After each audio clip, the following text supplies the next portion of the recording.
Feliz Navidad, y'all. That's my favorite Christmas song. How could I not play it? This is probably the last stream of 2023. What a year. What a crazy last few weeks. 18 days since Elco was hired. Can you believe that it's only been 18 days? It's crazy. But things have particularly ramped up over the last couple of days. It's been an insane week. So obviously today was signing day, but let's back up. Monday, the Monday before Christmas, I'm working. Y'all are probably working, hustling, getting everything done. Evan Stewart tweets checkmate in the middle of the day. And of course, every time Evan Stewart does anything, every time Evan Stewart breathes, we have to dissect it, react to it, think about it. Why are you tweeting checkmate on a Monday, man? Fadil Diggs tweets pretty cryptically, like EST, OBO, some letters, loves his brothers, picture of him in an Aggie uniform with the rest of the D-line. Two of our portal or potential portal players tweeting. We got some portal additions. Elco tweets. Elco now tweets whenever we get a commit, which is awesome. I love seeing the head coach tweet. It gets me hyped up. It makes you anticipate like the next move. He tweets Johnny Manziel doing the Money Manziel thing, and then it's always followed by a commitment. I'm thinking it's the Monday before Christmas. I'm at work, and y'all are throwing everything at us. We got signing day 2 days away. I'm trying to keep up. It's crazy. Shamar Stewart recommits to the program on Monday. So it's like we have all these cryptic things. Shamar Stewart recommits. Shamar Stewart's back, guys. That was one of the names we were a little bit nervous about, and he's returning. LT Overton commits to Bama. So we're on another low. Rival school, not really anymore, not playing him every year anymore. But LT Overton to Bama, I don't know how you guys feel about that one. LT was kind of a guy that was up and down in his career, never really found his footing, but played a lot. A&M flips Kendall Jackson from Florida, I believe. We get that announcement out of nowhere on Monday, which was just awesome. Elco putting in work behind the scenes. I think that was a Sean Spencer move. Really cool to see. But then the big ones start hitting. Fadil Diggs tweets he commits to Syracuse. And, of course, all the E-Rob stuff comes back up. We're a little concerned. That was the one that we had an eye on, that one in Basantis. And, of course, Basantis later that day ended up recommitting to A&M. So another high, but before that, obviously, Evan Stewart in the portal. So just a crazy Monday. Just a crazy Monday. And this was all before National Signing Day, which was today. Obviously, the class is not what we're used to over the last couple of years. Obviously, you lose a guy like Jimbo. You're in a transition year. You're not going to have maybe the fireworks that you're used to on signing day that we've gotten used to over the last 5 years or so. I think we sit at 17th overall right now in high school ranking. 14th overall if you include the portal, which in my opinion for a transition year, it's pretty damn good. Jimbo's transition year was 17th overall in high school recruiting only. And obviously, we're not to the finish line yet, not by a long shot. Our top 3 commits still haven't signed.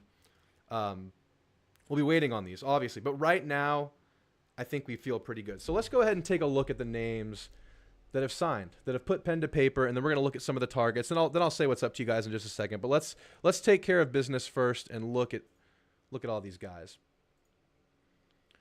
All right, so the names that were kind of priority signees today that you couldn't miss on, you had to get it done, you had to get your work done today. Let me move John Peroni's little message there.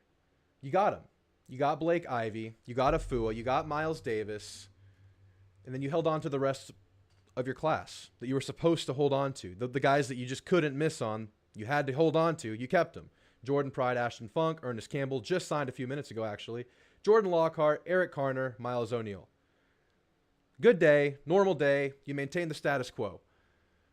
But then the 2 guys that there were whispers about out of Florida that we thought would put the cherry on top of this early signing day, they both ended up working out in A&M's favor. I don't know how many of you guys sat through the Solomon Williams signing day presser or the signing day IG live.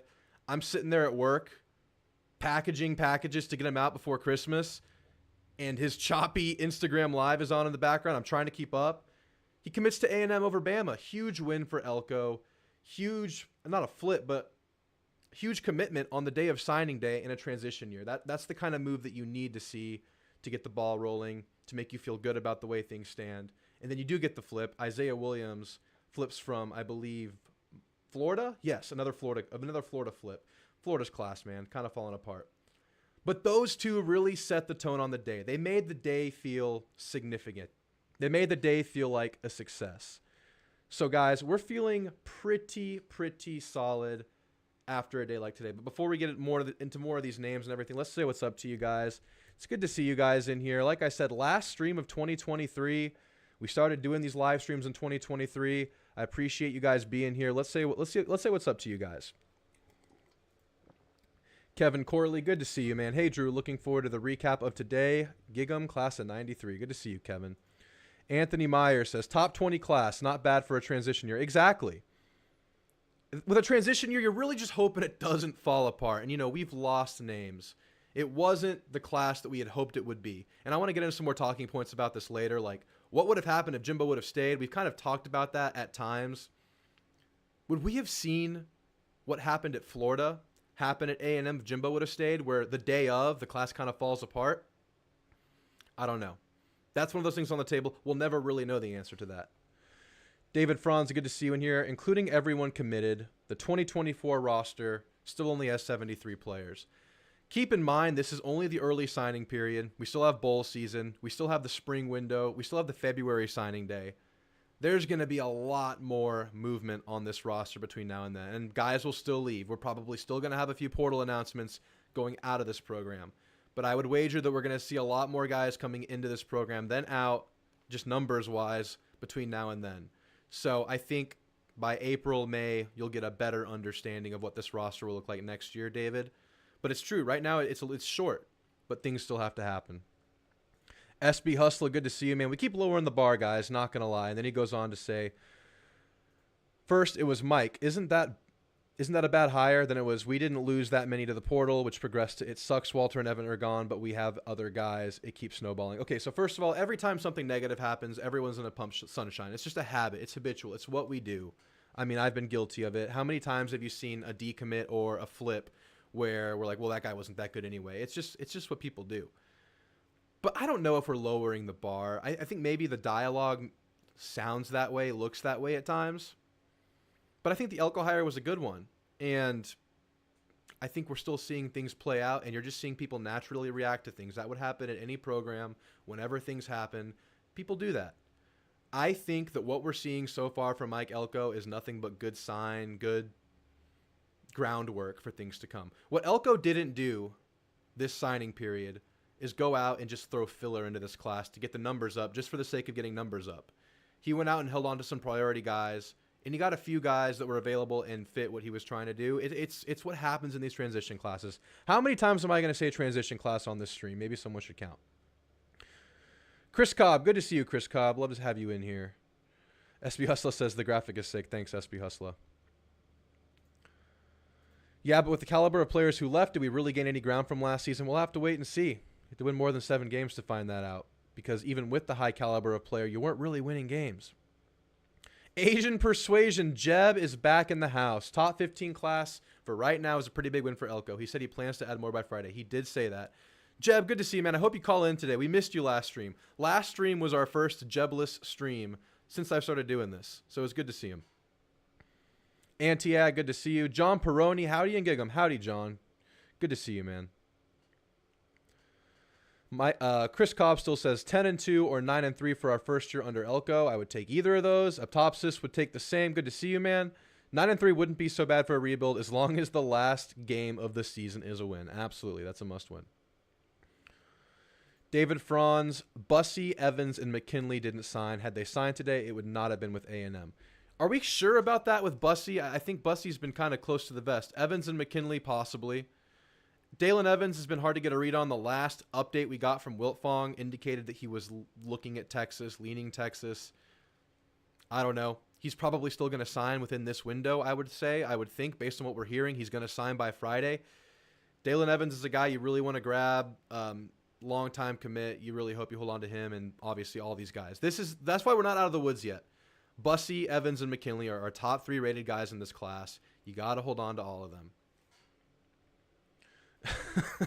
Welcome in, DNLR, PRLS. I don't know. I'm just going to say the letters. I don't know what it spells or means. I hate the blowhorns. Thank you for your contributions. We all do. Good to see you, man. That's That's cold, David. It's easy to predict the 2024 record. Take whatever Texags picks and subtract 3 to 4 wins. Oh, man, you can't average the 2022 season into that because that one's not fair. Everybody thought it would be more than 5 wins, right? Yeah, maybe. Sauron's Wrath. Good to see you, Sauron's Wrath. That feeling of the Solomon Williams live stream. Man, we waited a long time for that Solomon Williams pick, didn't we?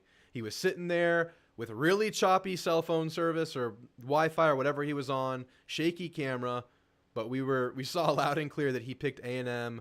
It was truly A&M and Bama that were the last two standing from reports. Picked A&M over Bama. We'll take the win. We'll take it where we can get it. Good to see you, Sauron's Wrath. Texas 10K runner, good to see you. This is a solid recruiting class. It's a solid A for me. We have kids that want to stay. Exactly. Guys, I'm still battling like a chest cold, so bear with me while I cough. I'll try to hit the mute button every time it happens. Yeah, it's a solid recruiting class, all things considered. Obviously, if you're sitting on a year into Elco and this is the class you get, maybe you're a little bit concerned. Maybe it's not the best feeling class, but he's been here for 18 days. You held on to a bunch of players. You added some players. It's not the class you would want 3 years into Mike Elco, but it's absolutely a class you would take 18 days in. And consider all things considered, I think an A is a solid grade. I think A is a reasonable grade, all things considered. So that was really cool to see. Good to see you, Texas 10K runner. Gary Merton's in the house. Good to see you, man. Elco's working his butt off. He's a straight shooter, which I appreciate. Really liked his press conference. Bussy is still committed. He's just waiting for the second signing period.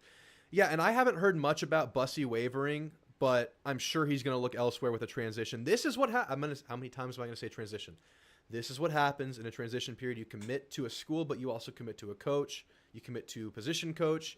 You commit to a line of thinking, a way of playing the game. Things change. You have to look at your options, especially when you have as many options as a Terry Bussy does. I am more confident in Bussy than Evans and McKinley. So I'll put it that way. Good to see you, man. Let's see what else we got. SB Hustle says, I don't see how you're excited, Drew, but I love the optimism. I don't, am I being that optimistic? I mean, I'm not saying, this is like a championship roster or anything like that. I'm just saying in a transition class, we could be in the 30s, we could be in the 40s in recruiting, and we still could end up there. But where it stands right now, you have to be happy with the thing not falling apart. I mean, we saw Florida drop like 10 spots in the last week and a half. Not in a transition class, I'll add. Ted Prickett says, our high school class is top 15. Yep. It's top 15 by some rankings. The one I was looking at, 247, it's top 17. It's number 17 right there. All right. By the way, guys, this is a call-in show. If you guys want to call in and talk about the class, talk about the state of the program, the call-in link is pinned at the top of the chat. Click that. You'll be prompted to enter a waiting room, and we can talk Aggie football, talk about the recruiting class, talk about the portal. Wherever you want to take it, we'll go. So click that, call in. We have one guy waiting. Max is on deck right now. Anybody else wants to call in, we'll talk about it.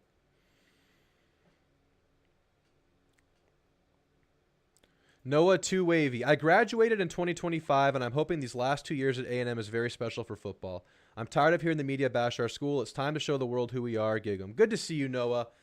Man, 2024 has been a year that we've had circled. I think the schedule allows for a pretty solid win-loss record, but you got to build this thing right in the offseason. You got to instill the new game plan. You got to instill the new philosophies. You got to hire coaches.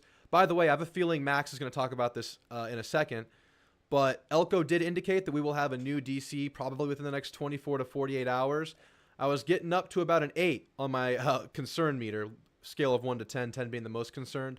But with him saying that today, it tells me you're waiting for some things to play out before you can make known the guys that you've hired. He indicated that this staff is more filled out than the public is allowed to know right now. So that was all really encouraging stuff to see. He also indicated that, people know defensively kind of what the overall philosophies are going to be when Elco is at the helm as the head coach. He says it's not hard to pitch what this defense will be because it'll be mostly what Elco wants it to be. Gary says, Elco mentioned the smaller group thus far. Quality is what he emphasized. Yeah, you couldn't go out there and just fill it out with a bunch of guys that weren't going to be quality. You know, you don't want bad attitudes, guys that maybe aren't going to have a chance to really play once this thing gets more filled out in years to come.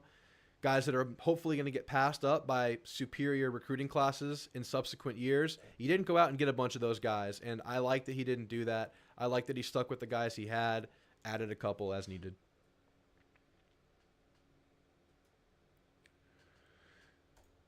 David says he mispronounced, is it refugio? Refugio? I don't know how to pronounce it either, so. He committed the sin. I would probably commit the same sin. Mama Gallon, good to see you, Mama Gallon. How are you doing? Good to see you in here. We needed a few more corners. Yeah, we didn't get any corners, I don't think, in this class. Besides, hopefully, Bussy, who's going to probably play corner here.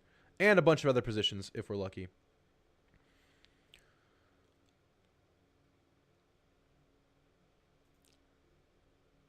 Tiger, Bam Belly Hopper, good to see you, man. Who do you think is going to be the new DC to make this defense the wrecking crew? I don't know yet, but Elco did indicate that decision is right around the corner, so we'll see.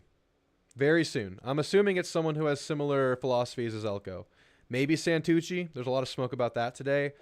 I know we're pretty hit or miss about Santucci. Some guys are for it. Some guys are against it. I think I would take Santucci, man. He did a good job at Duke. He understands Elco. He knows Elco. It's going to be Elco's system. The game planning is good. The recruiting was kind of questionable under Santucci, losing Perkins and Hill. He's probably matured a lot in his couple years as a DC. He's a younger guy. He's getting better all the time. We'll see. I would give Santucci a chance. Overall, it's going to be Elco's defense, though, and I'm confident in that.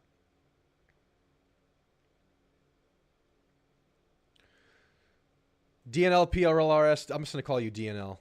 Texas had one good season to get a top 3 recruiting class. Are these recruits that dumb? It's kind of a what have you done for me world where they see them do good now. They're going to commit to them now. Unfortunately, that's how a lot of people are these days. If things go south, they're going to lose a lot in the portal just like we have over the last couple of years. It's just how this goes now. If A&M wins 10 games next season, recruiting will take off. Yeah, absolutely. Absolutely. It's on the table. Mama Gallon says, I think the new DC is coming soon, probably after specific bowl games, and Elco is establishing a culture and wants kids that really want to be Aggies. Sure. You absolutely need guys that want to be here. You don't want bad attitudes. You don't want people looking elsewhere that have to play. You're going to get bad attitudes from these guys that are maybe highly rated that don't want to be here. Yes, of course, you want that. You still want the best talent available, though. I definitely agree it's after specific bowl games. I think Elco alluded to that in his presser today. Atopsa says, keep optimistic, y'all. The new team more than 2 weeks before writing off the entire tenure of the athletic department. Yeah, we got to let things play out. It's very easy to be caught up in snapshots in time. Like I said, this last week has been insane. Like when Evan Stewart and Fadil committed elsewhere, Evan Stewart hit the portal. That happened within like an hour of each other. Really easy to get really down there. But then an hour later, Basantis recommits to A&M. He leaves the portal. He's locked in. I mean, at least you would think things could still happen, but he's locked in. You get a flip. You get a couple of recruiting additions on signing day. I mean, things ebb and flow. It's a transition period. It's how it happens. We have to live with it. We have to roll with the punches for now. We have to wait till there's a bigger picture developed before we can, judge Elco and the hire and the athletic department the way things are going. So you got to roll with the punches for now. Better not be Santucci or drinking 2 bottles of Jack. For DNL's health, it better not be Santucci. But if you drink the 2 bottles of Jack, just don't drive. You're good. You're good. Refurio. Okay. Elco will win SEC Coach of the Year. Look, if he wins 10 games, it's on the table. With the schedule, it's possible. I don't know. Brad Showers. Good to see you, Brad. What's up, guys? Elco be cooking. Yeah, Elco definitely cooked on signing day today. Adding the 2 names, maintaining all the names except for the linebacker that flipped to Texas. It sucks, but we had seen that coming. I'm blanking on names. So I learn the names as we go of the recruits and stuff. I'll be blanking on names today, so just bear with me throughout that. All right, we have a couple more chats to get to before we get into some of the callers. Like I said, call-in link is pinned in the chat. Click that if you want to chat, talk about the class, talk about the state of the program, wherever you want to take it. This is TU's first top 10 in 5 years. It's a one-hit wonder. Yeah, they're in the playoffs, so naturally they're going to do well right now. They've had a lot of late additions, a lot of late flips, stuff like that. John Peroni says, Lucci says it's not going to be Santucci. Okay, interesting. All right, last one here. If Texas wins the Natty, I'll need more than 2 bottles of Jack. Yeah, I think we all will. All right, guys, let's get into some of the callers here. Max, you're on with Drew. What is on your mind tonight, my friend? Can you hear me? Yes, sir. We got you loud and clear. Sorry, I had me on mute because I didn't want to have me hear me screaming at playing Uncharted. Anyway, well, first off, it's very convenient that Duke is playing Troy in a bowl game, don't you think? Because if it's not Santucci, it could just as easily be the Troy defensive coordinator. That's at the pretty same funny. time. Absolutely. Yeah. I was Absolutely. like, When is that game? Saturday. Okay. So that kind of lines up with what he's talking about, it being one of those guys, because he was kind of alluding to the fact that there were bowl games that needed to play out before things became public. So, yeah, man, that's very interesting. I mean, yeah, who knows? It could be a game that's already been played. Who even knows? Who knows? Exactly. For maybe it was a Troy guy all along, and then Summerall got hired, and now I mean, from my understanding, I doubt that Troy defensive coordinator is going to be allowed to stay on because they hired a Notre Dame assistant as a new head coach. I think I forgot his name, but it was a Notre Dame assistant. I was like, that's a very strange hire, but whatever. So I guess I wanted to ask you, do you still feel weird over? I mean, yeah, it seems like the guy's going to be hired soon, but the fact remains that that guy can't be really talking to any recruits or any transfer guys right now because he's not a representative of the team. So it has to be feeling at least a little awkward right now for you, doesn't it? Yeah, I think I put it at an 8. Before I heard Elco speak today, you asked me last week what my level of concern between 1 and 10 was about not having the DC at this time. Last week it was a 6.5. Today I had it at an 8 before I heard Elco speak, and he added some context to the situation, saying the guy's in waiting, saying things can't be made public, but also saying that it was easy to pitch the defense because basically it's Elco's defense, obviously. Hearing him say that kind of put me at ease a bit, and now I kind of have a finish line in the near future. So I would say before I heard that, yeah, 8. But now I'm back down to like a 6, even lower than last week because I know it's coming. We got through signing day. We held on to most of the guys. A couple more guys got to knock off the list, but I'm feeling better after hearing Elco speak. Yeah, it's the only thing I would say is that that part is true. It's still going to be that whoever is the coordinator is still going to have to be leading the practice session for the defense. It's not like Elco is going to run the defensive practice session, but yeah, you got to get face to face with the personality. I mean, you got to get face to face with recruits, right? Players, incoming portal players. So yeah, that's all a factor for sure. Yeah, I'm just listen. Our bowl, and I'm saying our, I mean SMU. So our bowl game is not until the 28th. So you're safe. I don't think you guys are getting ours. Okay, please. I've intentionally withheld his name this entire time. I've noticed, and I haven't brought him up. I haven't brought him up for you. I was waiting to see when you'd bring it up, but I think you're in the clear based on the info we have right now. I was like, I will not speak, and I'm still not going to say his name, just don't in do case. Someone put it in the chat right before you mentioned it. We won't say it on this call.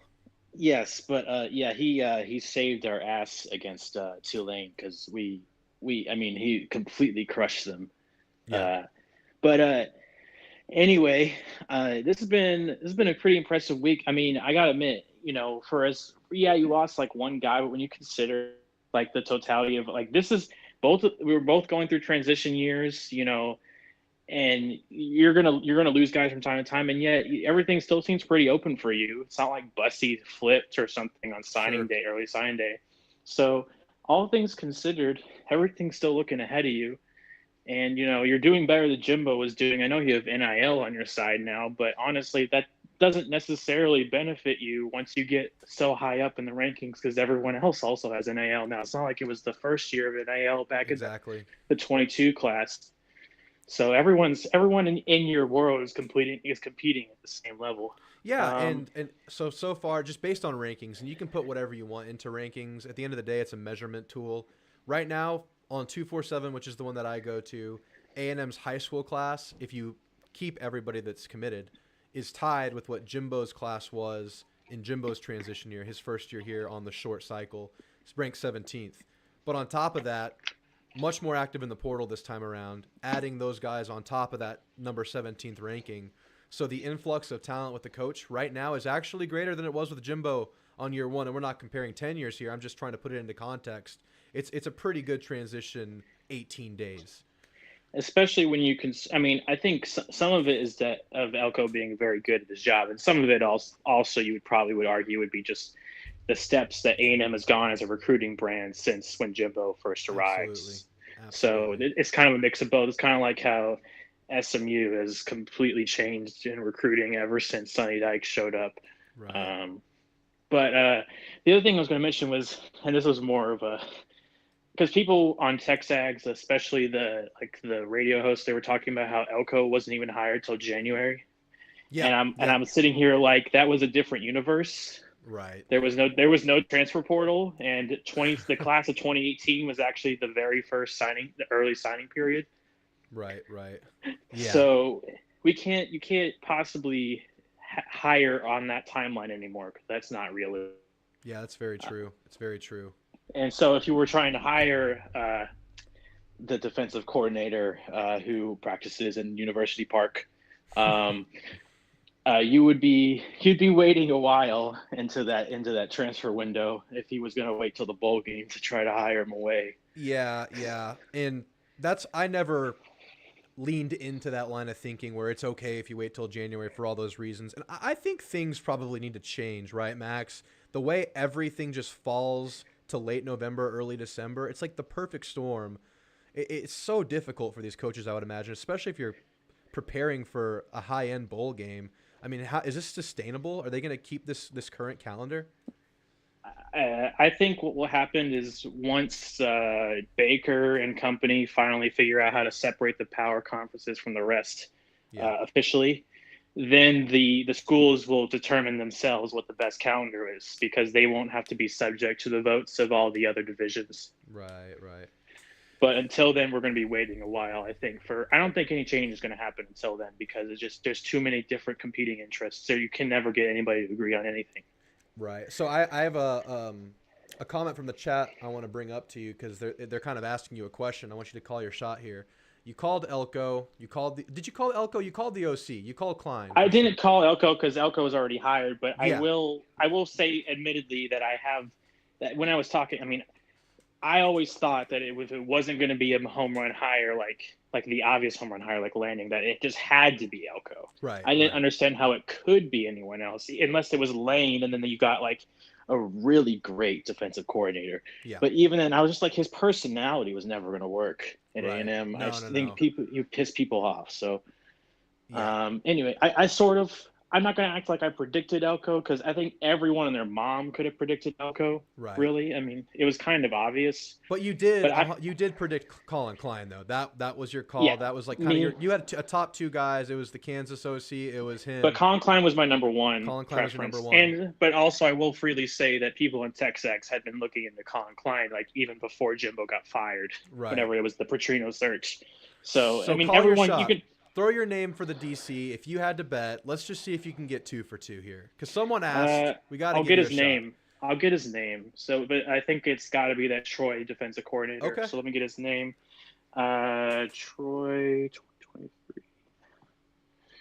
2023. His name is Greg Gasparato. Okay. There it is. And the reason it's multiple 4-2-5 formation set. They were really effective. Here, I'll get their SP plus. Do you want to show off the stats I sent you, because you have them in your email if you want to show them off? Sure. Let's see. Yeah, you did throw them in there, right? Okay, I'll let me pull it up. Yes. Give me a second. It's compliments of Stats of War on Twitter. Obviously, I did not make any of this. It's his graphic, and he sources the stats from people, so I didn't make it, but I did share it. Anyway, here, let me get that. All right. Final. I don't want to show your name here. Let me get it full screen. All right.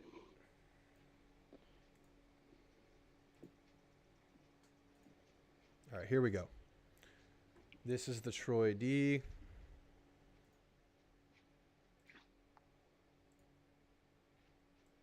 I'll see that. Yeah, so you got to. I think the one of them is going to be top one's off. I think one of it's like it's left and right, so you have to figure out which. Hold on, I'll look and see if I can. I got it pulled up on the screen. I don't know if you have the stream pulled up. Yeah, I see it now. Yeah, so you'll see the defense in the bottom left side, plus like there's like two cards in the middle, and then some of the defensive sides in that sidebar, just so you can get a look. You can see a lot. The more dark blue you see, the better. Right. Basically. 21st in defensive success rate. Yeah, there's a lot of if you need an that's offensive. Yeah, No, that's the defensive. defense should be in the bottom. Yeah. The bottom left. Yep. So here I'm trying to fetch Connolly right now so I can get you that SP plus real quick. But yeah, as you can see, a lot of blue, light blue, and dark blue, which is very good. It's all blue down there. Yep. It's a solid D, and it's an up and comer, right? This guy, I'm assuming, is pretty young. Yeah, I think this was either his first or his second defensive coordinator gig. Yep. And here I'll get his Wikipedia page for you. He's also currently their interim, so you'd be in the rumors for another interim head coach after the Trooper Taylor fiasco. This is his first full defensive coordinator job. He had a co-DC job at Army for a year. Nice. Okay, so we have some people in the chat that are actually for this guy. We have Gary Mertens, the Troy DC's been on my list. He's young and hungry, knows he can still benefit from being under Elco. Atopsis going all in on the Troy DC. Got it. Yep. Yeah. I mean, all right, I don't know much about him, but I'm gonna trust the hire. I know it's gonna be Elco's defense. I know you get a hungry guy under Elco who's looking to learn and grow. I think that's a great recipe right there. All right, number 28 in defensive SP plus, which is very good, especially for a Sun Belt team. That's incredible. Yeah. And they've always had a stout defense, and even this year, this is his first year there after they lost another talented defensive coordinator to Tulane. So They just keep bringing it on in there. And it's the nice thing I know for sure is that it is his system because when they lost their defensive coordinator to Tulane, they changed their system completely. I think it was a 3-4, and now it's a 4-2-5. Right, so it's not like Sumrall is controlling the whole system. It is Gasparado's influence, and he actually developed some of it clearly on his own. So that's encouraging. You're looking at someone who actually is in Elco's sort of multiple 4-2-5 sort of world. This feels like it's the guy. This feels right based on what we've heard and just the alignment. I think this makes a lot of sense. And if not, my second most likely would be Santucci, but I just heard that Billy Lucci said it's not him. But you have to think that if it was Santucci, we got him by now. I mean, it's not like Duke had a head coach to hang on him with. Right. And now they have a head coach, and I don't think Diaz is going to run anything like what Elco runs. He's more 4-3. I don't think that style really fits Santucci. I think Santucci is definitely going to be headed elsewhere unless they come to some sort of agreement that I can't envision. I mean, he didn't even keep their offensive coordinator. He went and stole SMU's co-offensive coordinator and quarterback coach who doesn't even call the plays, which I think is a very interesting move, might I add. But because why would you hire a first-time play caller whenever you're in a transition year? That's an odd choice. Mm-hmm. But, at the same time, it means that we have more money to pay the defensive coordinator in University Park.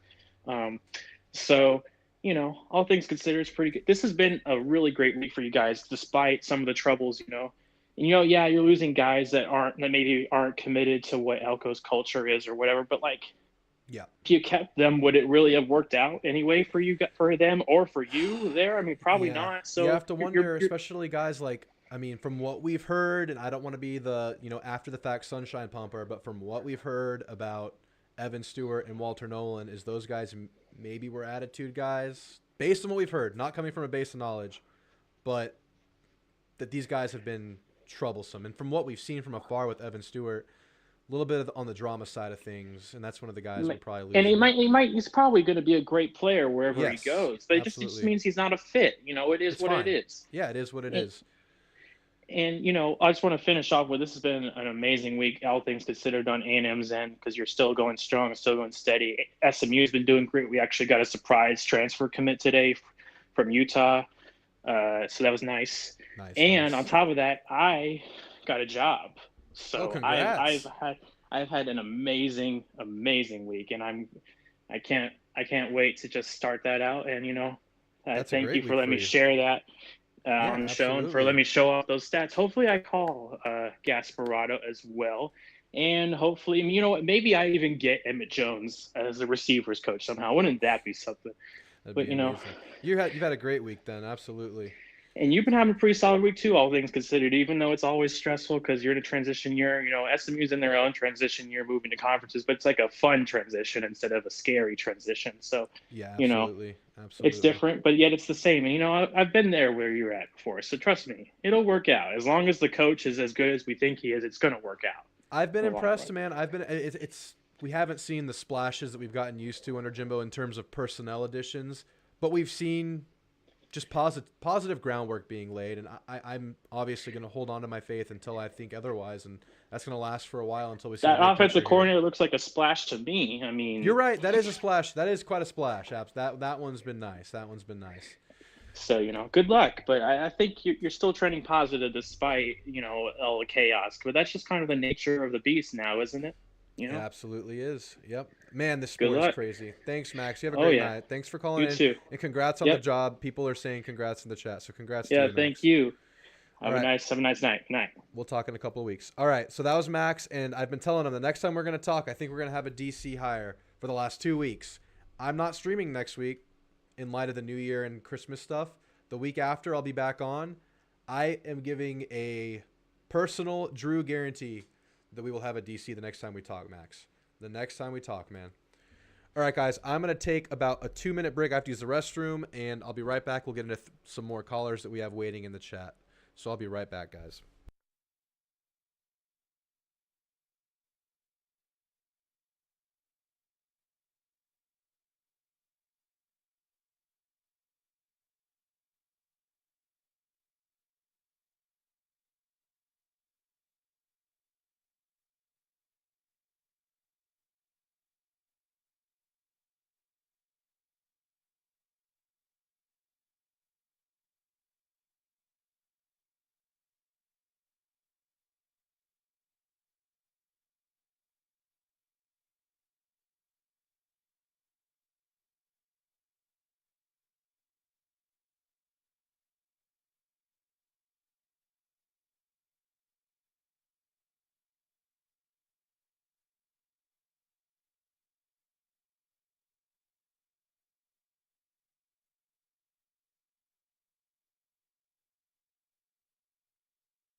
Thanks for bearing with me, guys. Let's catch up with the chat, and then we're going to get into the call with Jeb. Jeb has returned for signing day.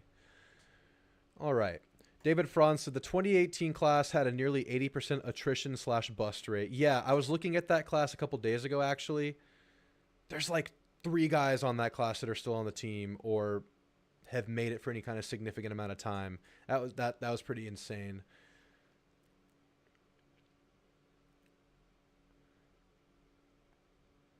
Almost a third of that class for medical retirements alone. Yeah, a couple of those.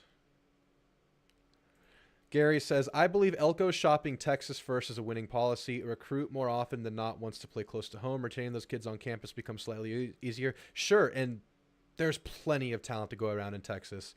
And he's laying the groundwork. He's shaking hands with the coaches. He's building those relationships. Been very positive comments on him doing that.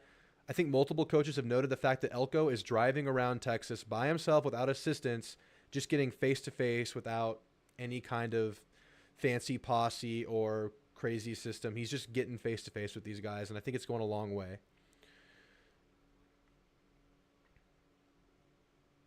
How much we win in the Texas Bowl by? That Ollie Gordon guy, is that his name? Their running back. He's pretty dang good. We'll see who's available to play. I hope Shamar Turner and Shamar Stewart are playing. It could be really good. Could be a good game. I know they don't know what they're scouting for. I think Mike Gundy came out and said, we don't know what they're going to do. And who knows what we're going to do. It's going to be insane. We're renovating the locker room in 25. That's what I heard.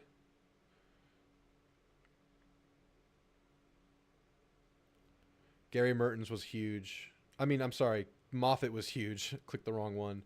Yeah, the Moffitt hire was absolutely massive. Did any of you guys watch Moffitt's interview that came out right after he got hired? I'm hyped for this guy. JD says that was quick. Yeah, man. Real quick when the restroom's right outside my door. All right.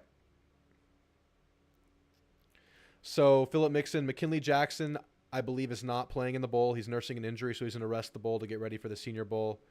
That's the latest update from E-Rob. Shamar Turner, I don't know. I would put it at a maybe. I don't know. We don't know that right now. He's not just shopping Texas. He's actually getting Texas high school coaches to recruit for him. Absolutely. Laying the groundwork, planting seeds. Yes, it's huge. Because you want those guys to point players your direction. You don't want to have... I mean, that gives you a little bit of passive income, if you will. Huge that he's doing that.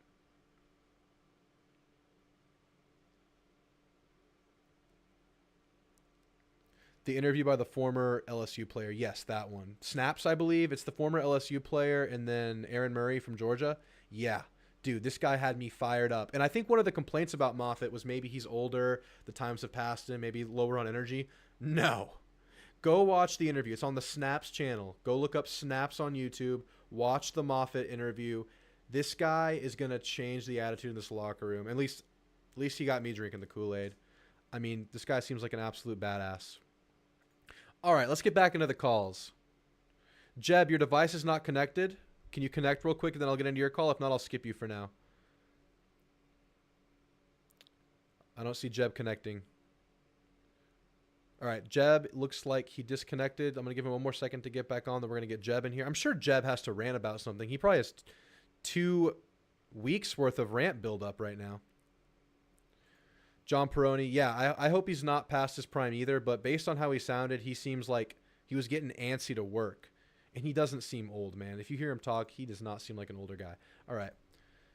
Jeb, man, how you doing? What's on your mind today, man? It's been a while. Feels good to be back, dude. I mean, I still have to wake up a little early for work, but, you know, I had to get a call in, dude. I had to get a call in and get a lot to Signing rant day, about. man. Signing day. Of course, man. Yeah, of course. last stream of the year, man. It's been a fun year doing these. I appreciate you calling in regularly. Yeah, because the next bowl game is on Wednesday, right? I think. Yep. Is it Wednesday? I believe so. The 27th. Yeah, that'd be Wednesday because Christmas is Monday. Jeez, so, yeah, man. dude. Where do we start, dude? There's a lot to talk about. I know, man. I know. You want to go with the signing day stuff, the portal stuff? Where you want to go with it? Gee, we'll start with Evan Stewart first, man. Okay. How you feeling? I don't know. I guess I feel kind of okay. I mean, I was watching Texags this morning, and they were kind of talking about him, and I kind of agree. I think I've said this in previous live streams. I think Stephen McGee kind of said it best. He said Evan's he's a really good athlete. He's been really good, but is he considered elite right now? I don't think so. I think he kind of had a disappointing season. Yeah, dude. I think here I want to be careful with my words because I don't want to just Yeah, it's still I don't want criticize to guys as they're leaving. I don't want to door, underplay right? him. He's still a big loss. Here's the thing. You're still at this point banking on potential with a guy like Evan Stewart, and he Absolutely, really realistically, if he has a good year, only has 1 year of eligibility left. So it's like we haven't seen it yet. We know it's there. We've seen it in flashes, but was it miraculously going to show up next year? Maybe. We probably will never know. I don't know. That it's just you're banking on it still coming because it hadn't happened yet. Yeah, and that's you'd rather keep him. You'd rather you obviously wish he had the right mentality. He wanted to be here. You wish all of that, but to soften the blow, we haven't seen it yet. We are dangerous with him, but I think we can survive without him. I still like Walker and Thomas and Moose if those guys are returning. I think we've probably seen more flashes from Moose in his short I think time Moose is better in terms from of what we've seen. In terms of what we've seen. Potential maybe more on Stewart's side, but we've seen a lot from Moose, even though he didn't play much this year. Last year, he was one of our most clutch receivers, even though we won 5 games. His acrobatic catches, so him coming back for his final season, he'll be like the permanent slot. I'm excited to see him. I mean, Evan with the whole, I know these guys, these kids, they're 19, 20 years old, especially if you're a 5-star recruit. You have egos. Sure. He's been a knucklehead since signing day. Do you remember signing day when we got him?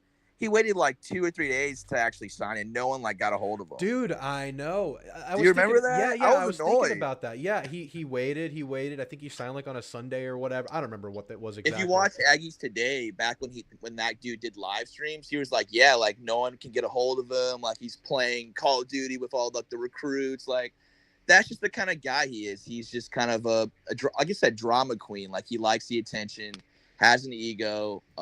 Would I love to have him? Of course. I mean, but if he wants to leave, so be it. I mean, I'm sure I can see him going to like Ole Miss. Yeah, I think sure. that'd be a good fit for him. Sure.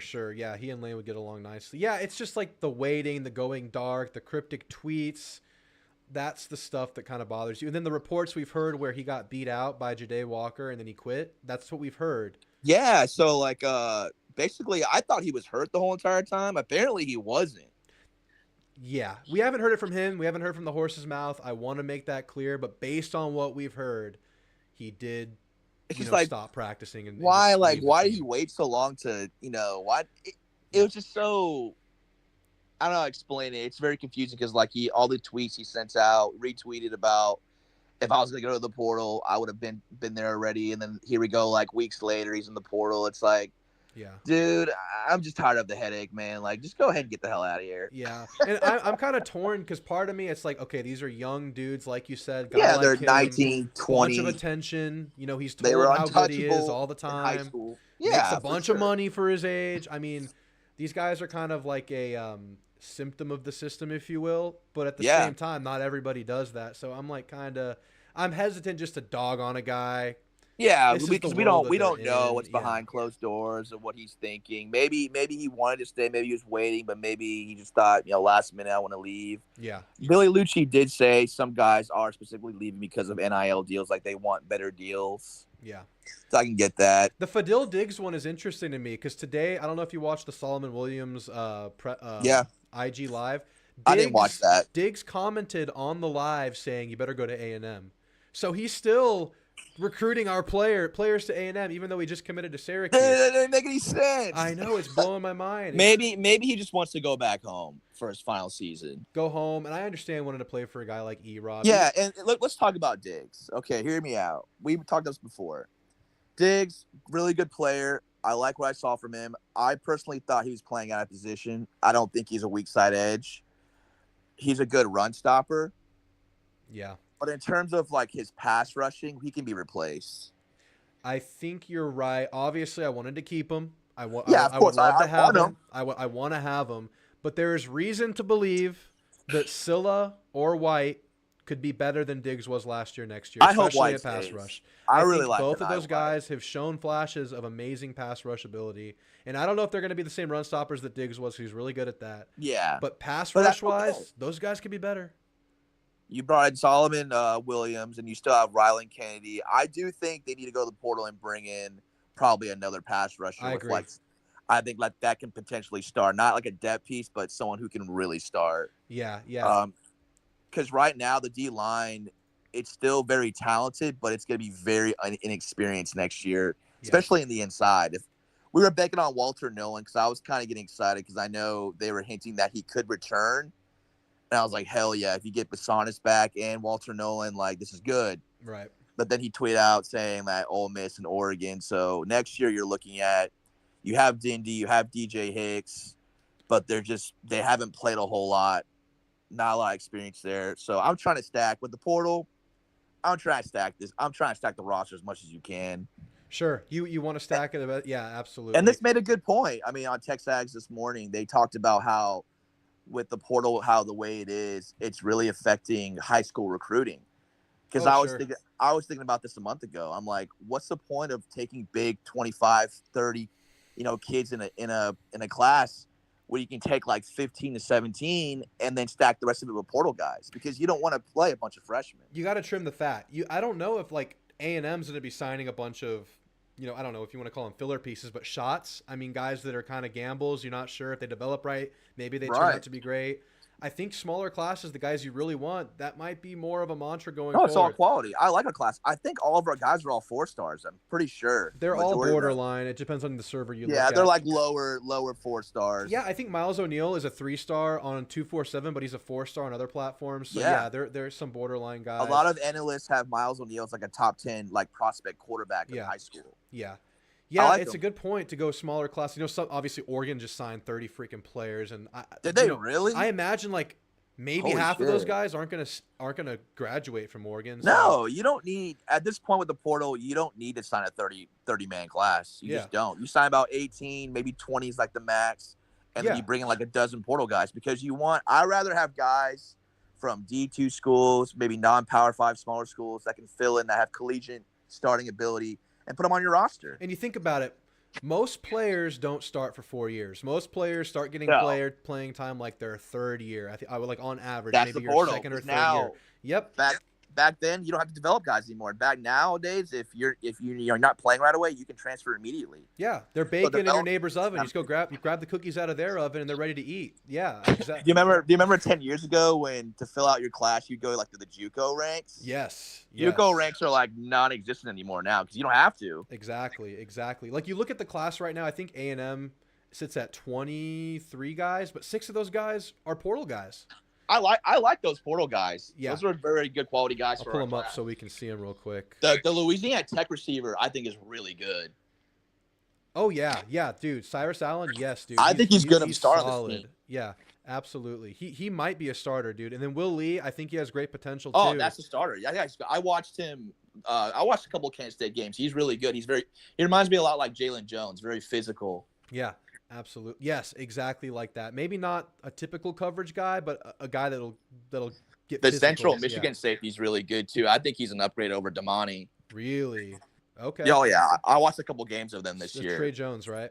Yeah, I think he's going to be your starting strong safety. Yeah. Some of these guys are exciting, man. These guys are going to come in more developed with more mature bodies, maybe more play ready, and your freshmen are I more think likely just to kind of build up. And behind most of the guys we have committed, like the high school class, a lot of those guys can be can be day one starters, or at least in the 2 deep. Right. In my opinion. Exactly. Yeah, man. I mean, that's just the way it's going to go from now on. So you like the class today? You think today was pretty much how you would expect? Yeah. Today I would say was a little bit better than what I expected. I was expecting, because the way they talked about it yesterday, they said there might be some surprise flips.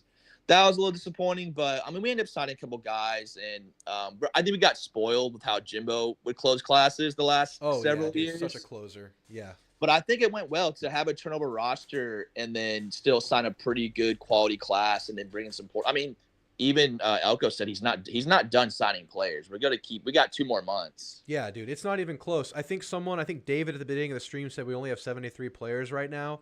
That's a lot. I imagine it's going to be in the 80s easily by May. Yeah, May. The max is 85. So yeah, all you need is like 10 more. You can get 10 more guys. Yeah, absolutely. I mean, I think a bunch of guys joined late last year. I think Henderson joined, like, I think in his interview he said he joined in May last year, something like that, right before summer. Oh yeah. So a lot of guys join late, and then turns out they can be productive late, especially these portal guys that come in already through the college weight room and they're more ready to play now. They don't necessarily have to be here through spring ball. It's nice, but they don't have to be. I'm excited for the spring game. I'm excited to see some of these guys come in. I hope. I mean, I know our big 3 right now are waiting for them to sign. I think if you can get 2 out of the 3 to sign, I think that's a win. I think so too. I mean, I think Bussey's the one. If I had to pick Bussey's the one. Obviously. I think he loves A&M. I mean, he's taken multiple visits here, and we were always his lead. So I think we get him. I think Dalen Evans, I think he flips. I think he's looking for a reason to leave. He's wishy-washy, man, yeah. I think Florida really wanted to, really pursued him. Now, apparently Texas, he tweeted out saying Texas is like his dream school. I think it's so crazy. Odd, from my personal opinion. I think it's odd when kids say that that's their dream school, but then they don't commit to them. Dude, I know. You know what's Then it's not your dream school. I know. And another one that's kind of getting to me these days, and like I said, these are young kids. I'm not trying to dog on anybody. Well, yeah, it's my reaction. But like when guys tweet, My recruitment is 100% open, but I'm still committed to A&M. That makes no sense. Then you're not committed because that means you're open to people persuading you. That's like saying So I'm you're married, but I'm seeing other people. It's right, like, exactly. It's just. or And then engaged. I know McKinley tweeted out saying he was committed to A&M. He was like looking to sign here, but I guess with E-Rob leaving, maybe he's thinking differently. But we really need him because I think we need more quality defensive tackles in terms of experience, and then obviously 5-star talent. You don't want to let that leave. Let's talk about real quick about what this D line looks like next year. I'm just gonna throw some names All out right. there. So starting 4, are you looking at Rakes and Regis in the middle starting? Speaking of Rakes, Billy Lucci said that he was leaving, but he didn't like announce it. I don't know if he meant to say that, but he said Jersey guys like Diggs and Rakes are following E-Rob, and I'm like, but Rakes hasn't come out yet. Okay. Well, I imagine some guys might be holding their announcements for after the bowl game. Hypothetically, yeah, we'll go with that. So are we gonna say Rakes for now, or we're gonna avoid? We can avoid Rakes. Let's have some fun. Let's say Rakes I think isn't Rakes there. has had a good year as a reserve nose guard. I think he's been solid. I think he's been great. Who's the other guy? I just mentioned his name, number 17. Regis, and Regis, then I think Regis is solid too. Yeah, he's a great run stopper. They played him in weird formations, but he's traditionally a nose. He's a good run stopper. David says Rakes is out of eligibility. I do not believe Rakes is out No, of eligibility. he has one more year. He redshirted that COVID year. Yeah. So he has one more season. Okay. So let's say it's Regis, Shamar Turner. Is Shamar Turner returning? I think that's still 50-50 right now. I think they said he's practicing, right? I think on Texags that he's practicing. If he plays in the bowl game, I think he's coming back. Okay, yeah. It'd be very premature if he left because he only has half a year of production. Yeah. So yeah, it would be very premature. I think it'd be good for him to come back and really, really solidify. And here's an interesting one. Who's your starting weak side defensive end right now? If it stays the way it is, are you looking at a Scylla starter? It's either going to be Scylla or do you move Shamar Stewart over there and have him pass rush? True. Dude, Shamar Stewart, he's big. He has a hybrid build, but he is fast for his size. He's huge. Yeah, I could see him. I get some Michael Clemens vibes from him. Definitely. He deserves to start. Yeah. Okay, so yeah, Shamar Stewart. Yeah, I saw flashes from him. For me, Shamar Stewart this year, he was just a hair away from being like that elite, consistent contributor. Yeah, he was good his freshman year when he started the half of the season in 22. I saw the motor from him. I saw that he was getting pressure. Okay, guys are saying Rakes is out of eligibility. I'm gonna Google it right now, guys, so we can know. There's no way because he has the COVID year. He was in the 2020 class, so he has the COVID year. I'm not about to spew fake news here, so we're gonna look into it. I promise you, he has one more year. Yeah, 3 years. Okay, I'm gonna show you guys real quick, and I always look at the A&M 12thman.com. Trust me, page. guys. I have an unhealthy obsession with A&M. Oh yeah, so. he does, guys. He's a sick freak. I know all this stuff. No, it's great. I love it. That's why we love having you here, man. Okay, so 2020 is his freshman year. He didn't see the field, but even if he did, that wouldn't have counted against him. Then yeah, he has an extra year. So he definitely has. He has 2 years of eligibility left, right? Yeah, no, one. I'm sorry. No, one. My bad. One. I think he has one because of the COVID year. Yeah, one. He didn't even play that year. So yeah, he definitely has 1 year left. Okay, so Rakes has 1 year left. We heard maybe a misspeak about him leaving, but we don't know that for sure yet. So yeah, Billy. I was watching Texags for most of the morning, and he kind of said it like nonchalantly, but it was like very quick, and I kind of like noticed it. I was like, what? So no, it's entirely possible that after the bowl game, he knows of guys that are already going to leave, but still, okay. Yeah, regardless. So strong side defensive end would be obviously Shamar Turner if he returns. Right. If he's gone, who are we looking at there? That's a tough one. Now, but do you move Shamar Turner to weak side edge because he was your best pass rusher at the beginning, and then you play Stewart at strong side? Just saying, could have 2 really big defensive ends. You just go huge. Yeah, just go really big. And then Theo, a couple shows ago, he's in the waiting room right now. But Theo mentioned or brought up the fact that Elco always used what he called that NASCAR packed on third down. Yeah, well, he went pure pass rusher. With Leal, he did that with Leal. He did that with Jimbo's first year. Kingsley Kiki, he was really good too. He was like a hybrid defensive end. Yes. Yeah, he could definitely do that. But it was like he would bring in 2 weak side guys. So for this, let's just say it would be Eni White and Scylla at the ends, and then you would have your 2 best pass rushers. I'm sorry, I just got a little bit aroused. So we're getting excited. Yeah, you get Scylla and White on the outside. You put Shamar Stewart and Shamar Turner on the inside. That's your pass rush. That's an awesome third down pass rush if those outside guys develop. Because we've been talking about Scylla and White needing a little bit more size. And White has shown flashes. That would be a sick third down package right there. That's one that I'm thinking about right there. Okay. Now, see, if you had Nolan back, I would start Nolan and Dindy in the middle. Absolutely. Oh, Dindy. Okay, so I look at Dindy and Hicks. Those were guys that didn't. Those are your two. They weren't in the rotation this year, but they're guys that were like the next up whenever you wanted to get looks from younger guys or get guys experience. Mm-hmm. I see those guys to start the year next year as your second wave guys. Yeah. The two guys that are always, you got frustrated by how on the second drive they always put the backups in. Yeah, I don't know why they did that. But this year it'll be DJ Hicks and GBD, and those guys are poised to take the next step, right? Yeah, I mean, they're at that age now. We're probably going to see Dinny in the bowl game, I'm assuming. Dude, that'd be so sick. I want to see those two. Those two have me excited. I really don't want to see those names enter the portal because those are like your next up guys. I think Dinny will stay just because of his parents. Connections, right? Yeah, his connections. All right, let's check out this depth chart, and I'm going to let you go in a minute because I have a couple callers. But I wanted to let you stay. I know you got other callers, too. We're just going to go long tonight because it's signing day. It's my last stream of the year. This is kind of cut off a little bit, so I'll move it around. Absolutely. But let's look at the inside here. So this is Chance Bitters on Twitter. He just puts out this spreadsheet. It's like a rough sketch of what the depth chart's going to look like. And right now, let's look at D-line. So he has Rakes and Regis inside, Ianai and Shamar Turner on the outside. So he has Ianai as a starting defensive end. You also can throw Shamar Stewart, Scylla in there. You hope to get Dalen Evans, obviously. Wow, so he has two nose guards pretty much starting in the inside. I think you can do that on first down, right? You can do that. So Regis is more of a tweener. He's built like a defensive tackle, but he's strictly just like a run stopper. He doesn't really give you pass rush ability. Right. Yeah. I think you want a guy like Dindy or a Hicks because they can give you that pass rush ability and they're quicker. That's just my personal opinion. Yeah, I would agree too. Yeah, dude. I mean, the two deep's nice here, but now that I look at it, we're banking on some guys developing, right? Like Scarlett, we haven't seen anything from. Yeah, Jalen Scarlett's kind of undersized. Tamalana Pepe, I mean, I think situationally, you start using him next year, maybe, right? I mean, it seems like it's going to be a thing just based on his size. Yeah, we're gonna have to get guys from the portal to add more like upperclassmen to the interior. We offered a bunch. I know that. Mm-hmm. Yeah, man. I mean. we need to see a couple more names. Linebacker's going to be kind of interesting because we have a lot of bodies, but there's just not a lot of productivity outside of York. I mean, we got that Youngstown State linebacker who looks pretty good. I don't know much about him, but he looks solid.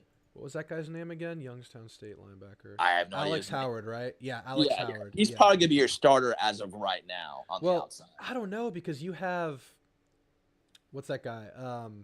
You have Montrell Harris. Where is he? Oh, JD, what's his name? Juriante Davis. Where is he? Is he gone? Why isn't he on this list? So they talked about him. He might have redshirted this year because he didn't play at all.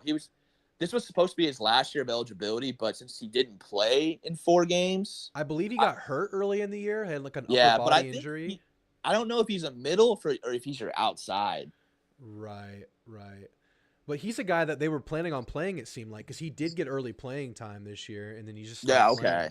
So there's him, and obviously we didn't see anything from Montrell Harris this year. I thought we'd see a lot more from him this which year. I understand it's hard for him because obviously with Cooper being so good, you're not going to take him off the field. Cooper played the whole game pretty much. Yeah, pretty much. But Harris I had Harris as a potential transfer, but I mean, I hope he stays. Yeah, and then Damian Stanford, I mean, I think there's still high hopes for him. I think there's I like him. He was a pretty good prospect, and they got Chance Johnson. So we have a lot of – so I was telling people earlier, I like Ty Anthony Smith. I like him as a prospect, but I said he was kind of a guy that he wasn't going to play right away. He's undersized. He's going to need a year or two to develop and to get bigger. Yeah. So it sucks to have lost him. It sucks to have lost UT. him. Yeah. It could have been worse. Yeah, losing anybody to UT, it sucks. We have a lot of linebackers. We have Lockhart coming in. I like him. And then I really like Tristan. I hope we sign him because I know Alabama's going after him really hard. So that's how he's legit.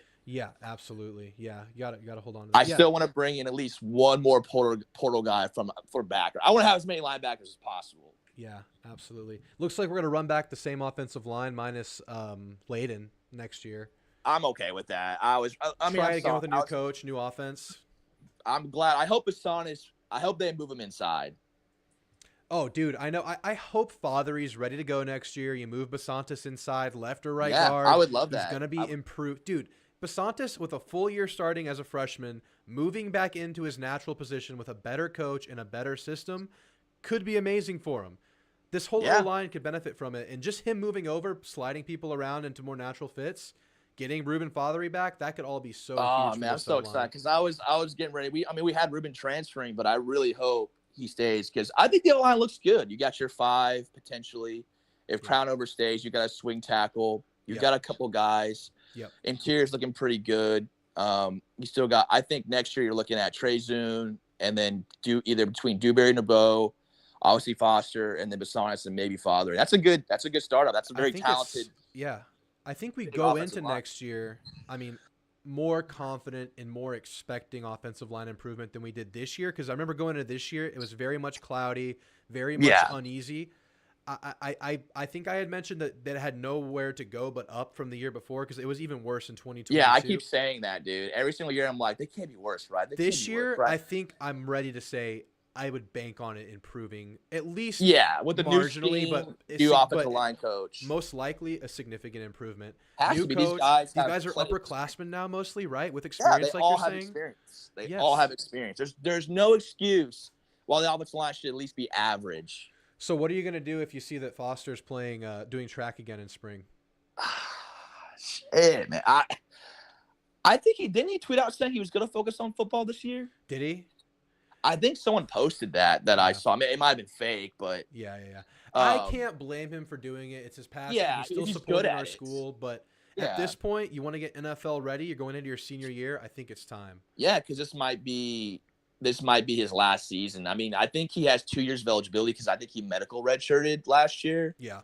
But I would assume he said he wants to play in the NFL. So I'm like, well, if you want to play in the NFL, dude, you better freaking choose. Yeah. And then someone says, no way, Space Jesus, good to see you, Space Jesus. No way that O-line is worse. Adazio was awful. Enough said. Yeah, that was a bad hire. Then I know we Moffitt, blame the scheme, but the Adazio hire was bad. Yeah. In hindsight, they should have cut him after the first season. And this O-line could benefit from Moffitt. His first name is Tommy, right? Tommy Moffitt? Yeah.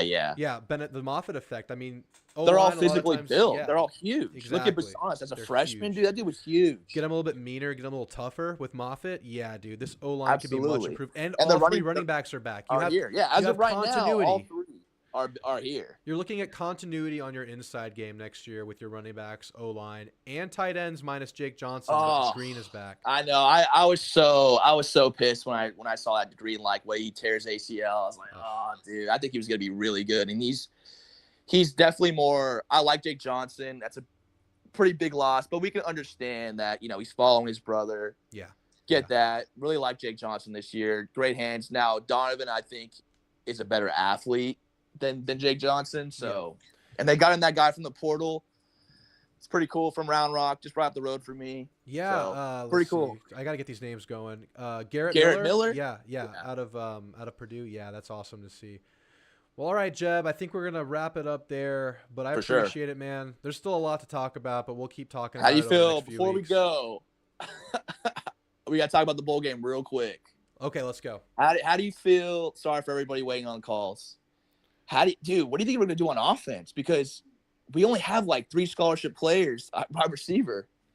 You're going to see some red shirts. I mean, not some red shirts, some walk-ons, dude. Some walk-ons or the tight ends. We're going to use all the tight ends informations because I think Billy Lucci said in this morning that I think Noah Thomas is injured, so he might not play.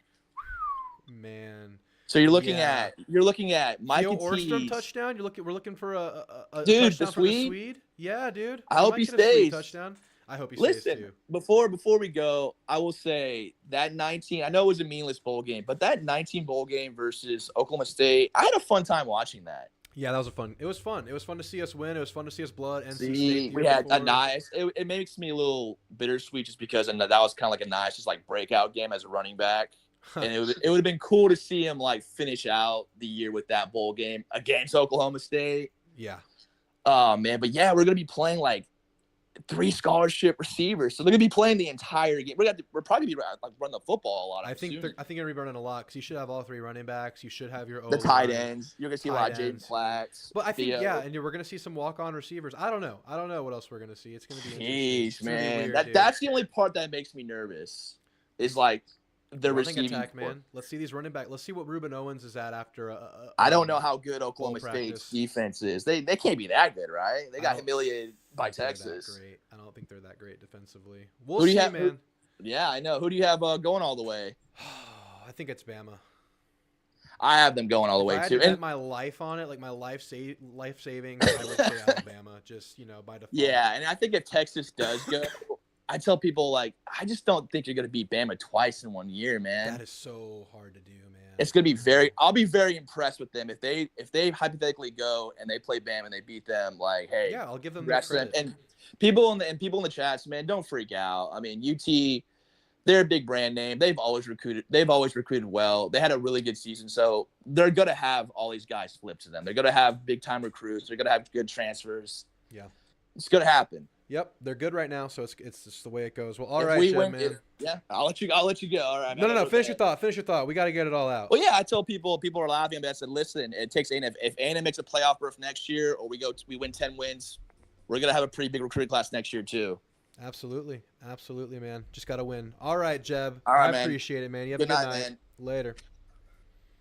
Good to have Jeb back. Let's catch up on the chat real quick, then we're going to the next callers. We got a bunch of people waiting. Yeah, guys, I see y'all talking about Rakes. Rakes has 1 year of eligibility left. 1 year left. People like the NASCAR package that Theo coined, where you get all your edge rushers in at the same time. The Shamars on the inside, Eni and Malik Silla on the outside on third down. That seems mean. Look, I'm banking on Silla and Eni really coming into form this year. I thought there was a chance it would happen this year. Those guys both needed time in the weight room. Those guys were both undersized, especially Silla. But they've still shown on pure rushing downs the ability to get after the quarterback. I think it could be really fun if those guys build up and they're ready to go next year. I have high hopes for them. I hope they don't enter the portal. That's going to be a fun third down package that I think Elco is going to be willing to wield. Ronnie Barker from Tokyo. Good to see you, Ronnie. I'm glad you're here with us. All right, not too much going on. We're going to go ahead and get to the next caller. Harvester of Drew Tammuz Sorrow. You're on with Drew. What's on your mind, Harvester? Hey, what's up, man? What's up? I kind of want to talk to you not as much about A&M's recruiting class, but just about this NIL portal thing in general. Has it affected your enjoyment of college football? Has it affected my enjoyment? Oh, I think losing affects my enjoyment more. Oh, I would say it's lost a small percent of the magic, right? I think part of the allure of college football is that it was like a 4-year pledge. That was your guy. That was the guy you fell in love with and could watch develop, and you were safe. Unlike the NFL where it's trades, non-guaranteed contracts. Now it's even worse than the NFL. There's no contracts at all. They could just leave at any given time. So I think the aspect of just like not having like the guaranteed 4-year cycle, that sucks. That's the part that sucks. But my overall enjoyment, when it's Saturday and you're watching CBS, SEC, and you're seeing the band play and Nussler and Danielson are calling the game, you're at the game, you're at Kyle Field in front of 100,000 people. I'm not thinking about the portal. I'm not thinking about NIL. I'm still enjoying college football for what it is. I would say it's a small percent. It's a small percent, and I have faith that there's going to be some sort of regulation that eventually comes. That's a good question. Yeah. Do you remember who I'm a fan of? You're a fan of Clemson. Good job. But yeah, I was just thinking, like, if you go back a few years, had this been going on when we were really, really good, like someone like Travis Etienne, like Alabama just comes in and offers them a massive bag, and he transfers there, and he's playing there next September. Yeah, I know. That sucks. That's what's going on right now. Or the way Georgia came up where they had like 3 NFL running backs on their team at the same time, and they would just like wait their turn, become the backup, then become the starter, go pro, have a great NFL career. Would that kind of thing even happen in today's day and age, or would those guys just look elsewhere? I was actually thinking about that earlier. There was no way they would have had Chubb, Michelle, and Gurley. Okay, at the so same take time. me back. What was that whole lineage? Who was the first of that lineage of those elite? I remember there was like No Sean back in the day, but I think that was before they had that like infinite chain going. I think it kind of started with Gurley. Yeah, and I then think it was Chubb, Gurley. And Chubb and Sony Michelle were the same year. Yes, same recruiting And then class. they just kept getting them in. But yeah, that wouldn't happen today. It's hard to build, keep those elite players. It's like your starters can all be elite, but you're going to have great development and great portal work, quite honestly, as your second unit at times. And that receiver for South Carolina, I think his name was Wells, had a Juice great Wells. 2022 season. Then 2023 had a Kawhi Leonard situation. Yeah. Where it's like, all right, I'm going to come back. He never comes back. And he was getting paid from a South Carolina fan, like a Gamecock collective. So they were paying this guy who didn't play. So the fans basically just had their money stolen from them. That is infuriating. And you know what? Like, think about what Quinn Ewers did. Can anybody explain why Quinn Ewers went to Ohio State for 1 year? To get $1 million. Oh, okay. That'll do it. Yeah, you did it. Yeah. I mean, look, I'm not blaming these guys because, a lot of them, they probably don't really come from much, but very fair. Still, it's frustrating. It's like a different structure. It's a different sport at this point. Are you feeling more of a stick with NIL or some sort of revenue sharing? Because I'm starting at the point where we go away from this NIL and create just what was that Coach Chip Kelly, what he suggested? I didn't watch the whole thing. I need to watch it. But yes, I think what you're getting at is, should the teams just share some of their TV money and conference money with the players rather than do NIL where it's just the Wild West? I 100% believe these players should be compensated. Absolutely. They bring in absurd money. And let's be honest, they're not there for an education, no matter what anyone says. Yeah. We know it. But no, you're right. I think these coaches are making absurd salaries, these schools with the TV money. I think we take all the Power Five, just pay every player the same thing. You know what I mean? Ooh, interesting. So get rid of these giant NIL deals. It's like an even playing field. So you're saying that the 3-star project would be making the same amount as they're not gonna quarterback. The starting Bama quarterback's not gonna like it, but I think if you pay them a decent stipend or whatever you want to call it, I think it would work. And let's be honest too, we still know there would be some under the table deals going on too, but I feel like this way we would regulate it a little more. It needs to be regulated in some capacity. I don't know if a even across the field structure is the way to go, but I think there's definitely something to the schools being in charge in some capacity of the payment structure, like with revenue sharing, where the school gets to decide how it's allocated. The schools get to control school or the conference or the all conference. The Power Five. Because if you did it that way, there would be no players getting bought by other. It would equal the playing field, because then you would have no incentive to go to Auburn versus Alabama because Alabama offered more. Well, you're getting the same thing. Yeah, exactly. What do you think should happen about players being able to just transfer at any time with no penalty? What can be done about that? Or do you just have to de-incentivize it like you're saying? I think you have to de-incentivize it, but maybe you do a 1 year a 1 year thing, like a 1 year you have to sit. So bring that back. I don't know. Yeah. Or if you hop to another school, maybe that school has to pay something back. I don't know. It's so messed up. I was thinking maybe I don't know. I'm just spitballing here. If you were a school that tampered, and that does happen, and you bought another player behind another school's back, I think maybe paying some sort of fine or something. I don't know. Yeah. I don't know. I feel like you need to stick to some sort of commitment, because I hate seeing 1-year freshmen hit the portal. So what I would propose, and this is totally shot in the dark, probably never happen, to keep the players happy and whatever kind of priority that is, but to keep things fair, I guess, 2-year commitment. If you commit to a program, you're there for 2 years. You have the option to enter the portal after your sophomore year. You can enter it. You don't have to. It's done. Then you're locked in until you graduate. Then you could become a grad transfer. Neither of those transfers have to make you wait out a year. So you still get that freedom, that flexibility. But at least these players are taught to like sit and wait and let things play out before going for the immediate gratification route. I'm looking for anything to keep these players locked in at least for a couple of years. I mean, it's ridiculous.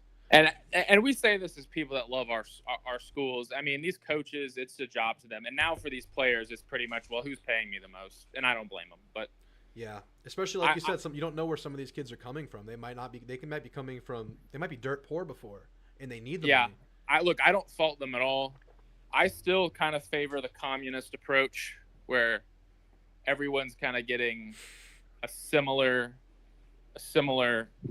stipend, and I think we can make that stipend pretty big. I mean, yeah, like I said, these schools, they make insane amount of money. These coaches are getting paid ridiculous salaries. They can hand over some of that. Right. Maybe you make more the more consecutive years you stay at a program or something like that. I mean, because if you make it merit based, a lot of players are going to be pointing fingers at coaches when they're not getting playing time, even though they're already doing that. But yeah, it's a slippery slope that we find ourselves in right now. We're in the middle of it, and everywhere you go, you're going to slip at some point. You got to just find the best footing. I've always found it absurd. Like, I think Kirby, Dabo, and Sweeney are making $10 million, and their players technically aren't getting paid anything. I think that's absurd. That is crazy. But it's coaches crazy. Are making way too much. Yeah. It's a can of worms that we're absolutely into right now. It's crazy, but those are some good thoughts. I mean, I don't know what they're going to do at the end of the day. I mean, hopefully they do something. It can't just stay like this. I think they're just going to let it get to the point where it's so bad that the NCAA, they'll be begging the NCAA. Yeah. And I just think, the top players won't like it, but I think the majority of players aren't going to be getting big NIL deals. Let's be real. No, of course not. Yeah, you're looking at like the top 10 players per major program. And if you're a top player and you're not a complete dumbass, then you'll be in the NFL. Exactly. It's weird. Yeah, it's such a scary thing to give guys so young such an opportunity to make money in such like a structureless world. It is so unhealthy for these guys' upbringing. It's like, I mean, god dang, like these guys that are like 19 years old getting $700,000 on a non-contract basis where you're not really committed to anything. It's really weird. Yeah, I don't think that the NIL thing can be regulated. I just think you have to do an NCAA revenue sharing basis. Yeah. I think it's the only way. Yeah. Well, I hope you're right. I hope that's the way it goes. What else you got? I guess not really. That was kind of what I wanted to talk about. I mean, we have a bowl game against Kentucky. That's not interesting at all. And, the bowl games have pretty much lost interest with players opting out, because, what does it matter I want to win, but if Clemson loses or wins against Kentucky in the Gator Bowl, what's the... I'll say the thing. Yeah, you're right. Absolutely. But the thing that I'm interested in with my team, and the chat can chime in, obviously I want to win a game. I want to have bragging rights, but I feel like that's secondary to seeing where the players are in their development. I want to see where Ruben Owens is at after having, kind of like a gradual improvement throughout the year, having his best games later in the year. I want to see how he looks after bowl practice. I want to see what a healthy Le'Veon Moss looks like. I want to see how this O-line has developed, what they've gained post-Adazio. I want to see the secondary. I just want to see the development of our players, because bowl practice is an opportunity just to get extra work in. And I think that's in terms of like your long-term trajectory or whatever, I think that's the most beneficial aspect of bowl season at this point. Because at the end of the day, if we lose to Oklahoma State, we're really not going to lose too much sleep over it. We'd like to win, but it's not like there's anything on the line, really. It's just more so you want to see positive trends, positive signs with your team, and then winning's nice. That's where I'm at with it. Yeah, the practices are the main thing that matters. And then next year, I think what's the 12-team playoff? And there's a good chance that maybe A&M or Clemson could sneak in there. I want to play Clemson.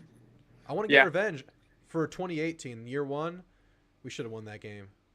We scored on that play where Courtney Davis fumbled out of the end zone. He crossed the plane, man. where he fumbled it and then he crossed the plane. Yeah, I remember that one. No, where you got it backwards in your head. It's okay though. And then did you said you went to the 2019 game, right? I was there in Death Valley. Kind of got dominated there.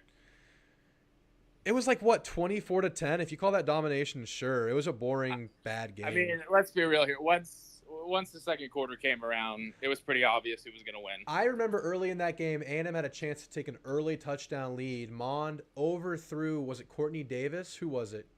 Kendrick Rogers? Someone on some wide open seam. It was just like a bad ball, and we would have scored. And well, you know what, man? Anyway, Trevor Lawrence didn't overthrow. What's done is done.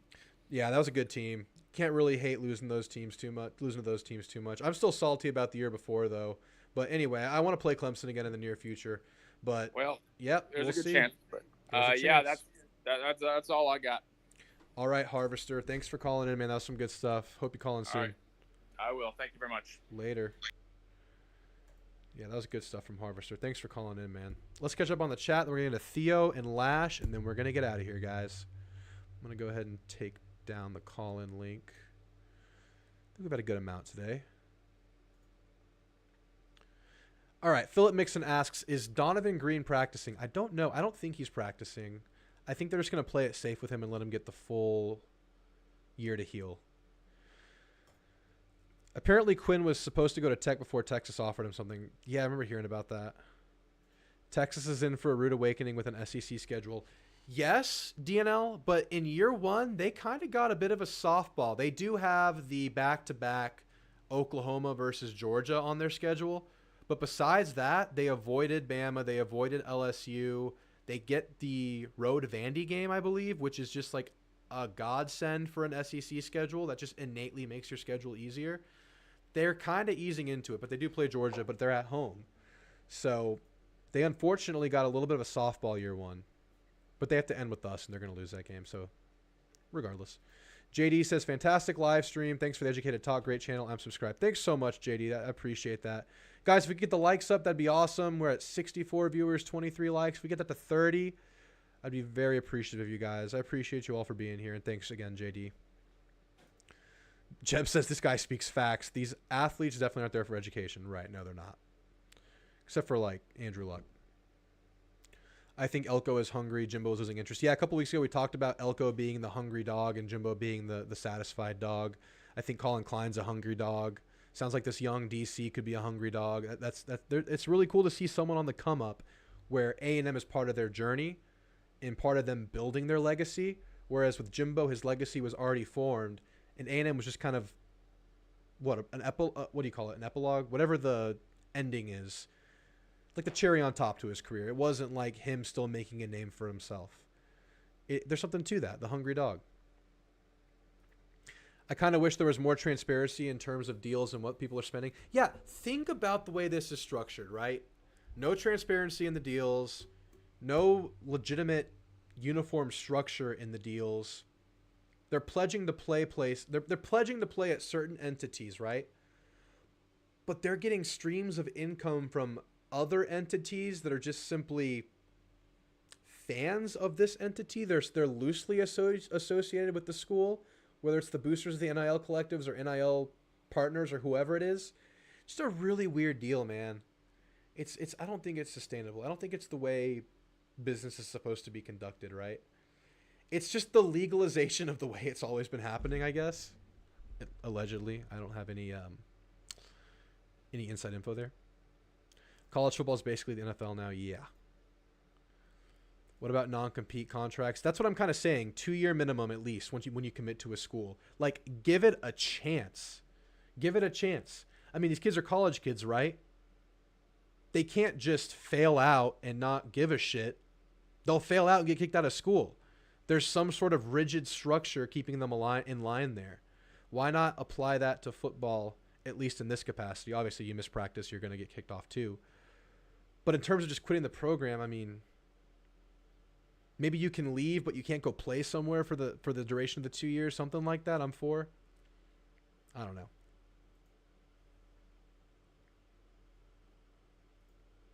Was it Buckley? Yeah, it was Buckley, John Peroni, that he overthrew. You're absolutely right. It was Buckley. I miss the BCS era where the bowls were actually fun and meant more for your program. I think the upper tier bowls still mean quite a bit, but yeah, for the most part, they mean much less. I still like bowl games. I don't hate on bowl games. I want to see players develop. Has Drew Tamu received any of the under the table NIL deals? I assure you, I have not. I wish I was receiving all of the under tables. All right, let's get back to the callers. Theo, you're on with Drew, man. What's on your mind? How you feeling tonight, man? I'm good. Just kind of fighting the same chest cold that I was last week. Yeah, dude, I have It's it too. kinda come It's just back lingering. Oh, yours came back a little bit. Yeah, I was actually feeling better over the weekend, and then um, it was warm Saturday or Sunday, so I took the kids outside to play, but it was still kind of wet. So Oh, like, yeah, I kind of rushed it a little too soon on that one. yeah, we're Um, surviving. These so things linger. It's been such an annoyance, but yeah. yeah, I just feel you. Um, Other than that, I'm just kind of sitting here chilling, watching my Sacramento Kings play the Celtics on NBA TV. Just listen to Nice. a great conversation. Um, just not much. How you Just kind of feeling about relaxing. how you feeling? I know you were. I mean, I'm just gonna. I don't mean to out you here, but you've been kind of stressed about the current situation of the program, right? A little bit up and down. How are you Um, feeling sitting after early signing day? I'm still saying that we're probably going to be 6-6, 7-5, maybe eight No, four. 6-6. Um, I feel like we've lost a lot of experienced talent that um, is being replaced by um, mid-major talent. Now, I'm not saying that they can't come in and produce more, which I'll be um, happily surprised about, like I was with Jade Walker. But they would have to come in and prove it before I can sit here and say, okay, yeah, we have a shot at 8, 9, 10 wins. You know what I mean? Yeah.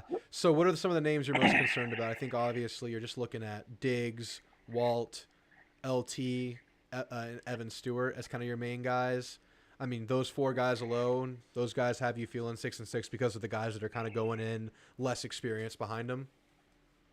That, and then you're losing Edrin Cooper. You have only right True. now we only have what I would deem as one starting cornerback in Lee.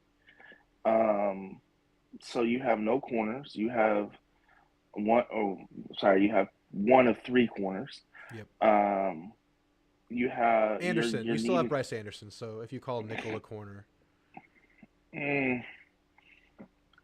yeah, I kind of wonder what they're gonna do with him. I don't know if they're gonna put him more at like a safety, free safety yeah, spot, they could. um, or if they're gonna keep him in that nickel spot.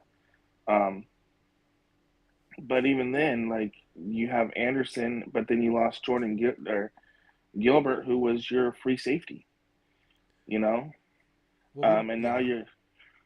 now you do have guys there that you got the CMU kid. Great, you got Pride and the two the kid from San Antonio, but who's really experienced there at the free safety spot that you have?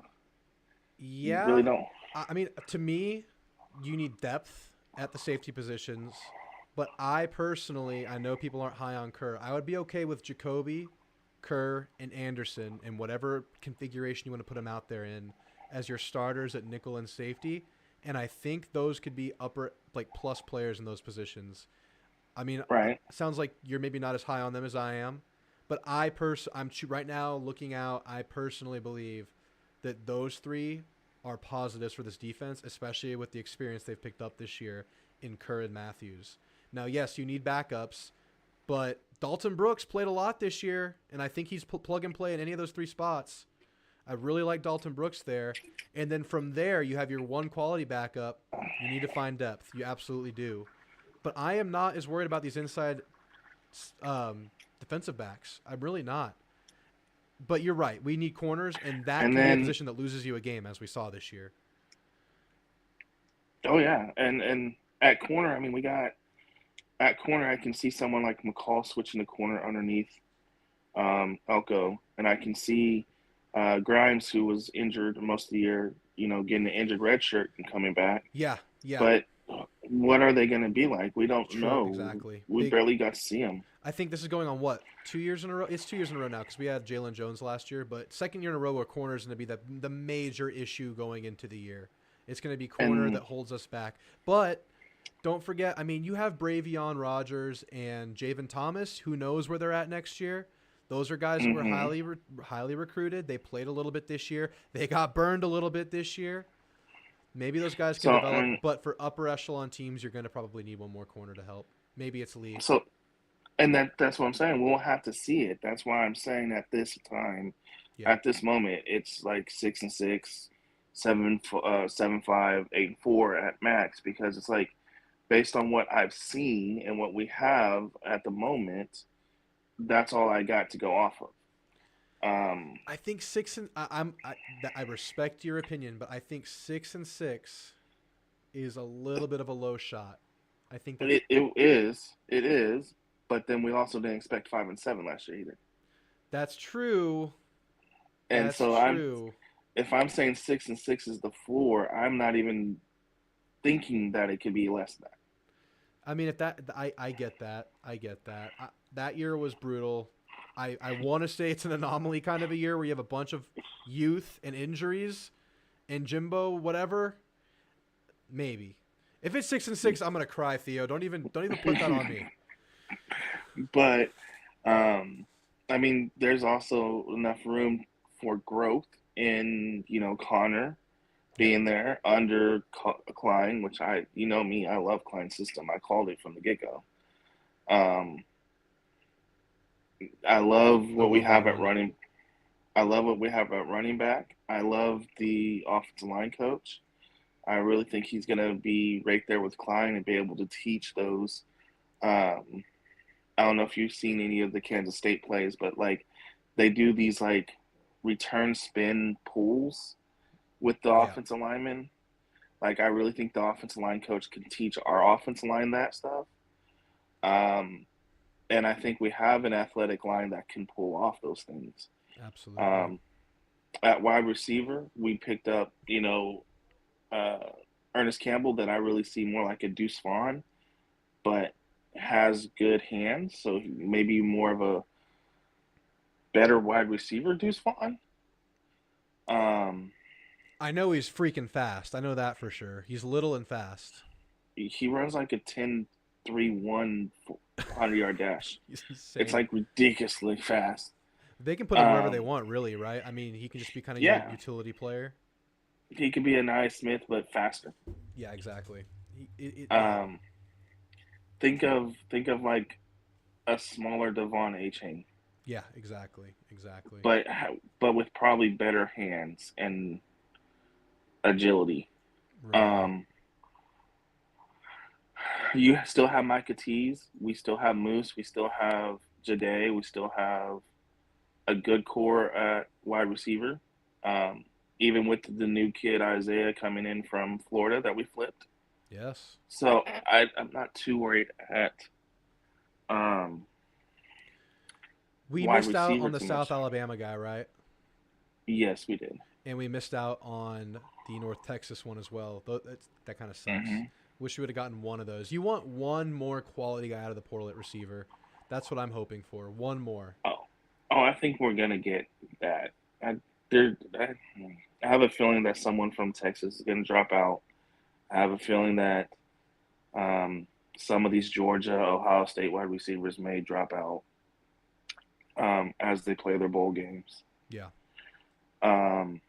You just never know who's going to go back into the transfer portal once their game is over with. Exactly.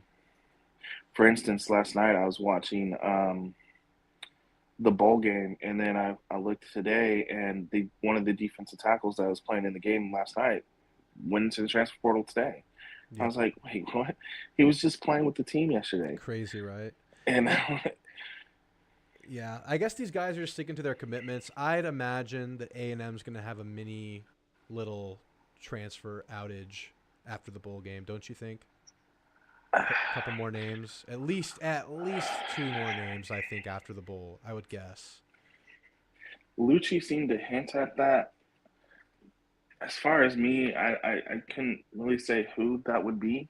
Maybe Amari wanting to go back to Florida. Um, maybe Rakes want to go back to New Jersey and play up in that area with E-Rob. Did you hear what Jeb was talking about? I didn't listen this morning, but he was saying that Luch kind of passively said that Rakes is gone. Maybe he misspoke, following E-Rob up to the Northeast. I heard something similar about it, but it was more like a very quick passing, like he tried to plug it together. So, Okay. like, he tried to say it in a sense of like those guys that we picked up from the Northeast would want to go back. Okay. And Gotcha. so he made the example of Diggs and Rakes. Like those guys aren't game breakers, but at this point you're looking at maximum retention that you need for that position group. So yeah, sorry, I didn't mean to cut you off there. I don't know. Maybe since we're talking the roster over, maybe it's more like 7-5, 8-4 is better. Yes, I talked you out of 6-6. My job here is done, dude. Because okay, so it's a transition year. If you get 7-5, that sucks, but it's more understandable in a transition year. I think with the schedule at hand, knowing what I know now, I still see 9 wins on this schedule for sure. I mean, is that too optimistic? We haven't won 9 games since 2020. We rarely win 9 games. I don't know, man. It just seems. it also depends on how quickly you can pick up the. I'll say 8 is the safe number. It all depends on how quickly we can pick up the system and the calls and. It's a big factor. That kind of stuff. And then the development and switching over to Moppet and all that. Like, I think there's going to be a growing pain there. So 9 is really optimistic to me. But then again, I sit here and look at the schedule and I'm like, okay, I'm not afraid of them. I'm not afraid of them. I'm not afraid of them. Yeah, and it's not necessarily that I'm not afraid, which I'm not, but it's more so I'm not afraid of playing this team at home and us having a chance. It's kind of the thing that's so nice about the schedule is 2 things: the home away split, and you don't play Bama or Georgia. Let me pull up the schedule again. I know we did this last week, but I like looking at it. But yeah, it's maybe I'll say 8 wins right now is kind of like my average point, but I really think that there's still room for fireworks on this schedule. Can y'all see that? I think y'all can see that. So that Notre Dame game, I think, is a swing game, obviously early in the year, just like Miami was this year. I think that's going to be your measuring stick, obviously, going into the year. I don't know, man.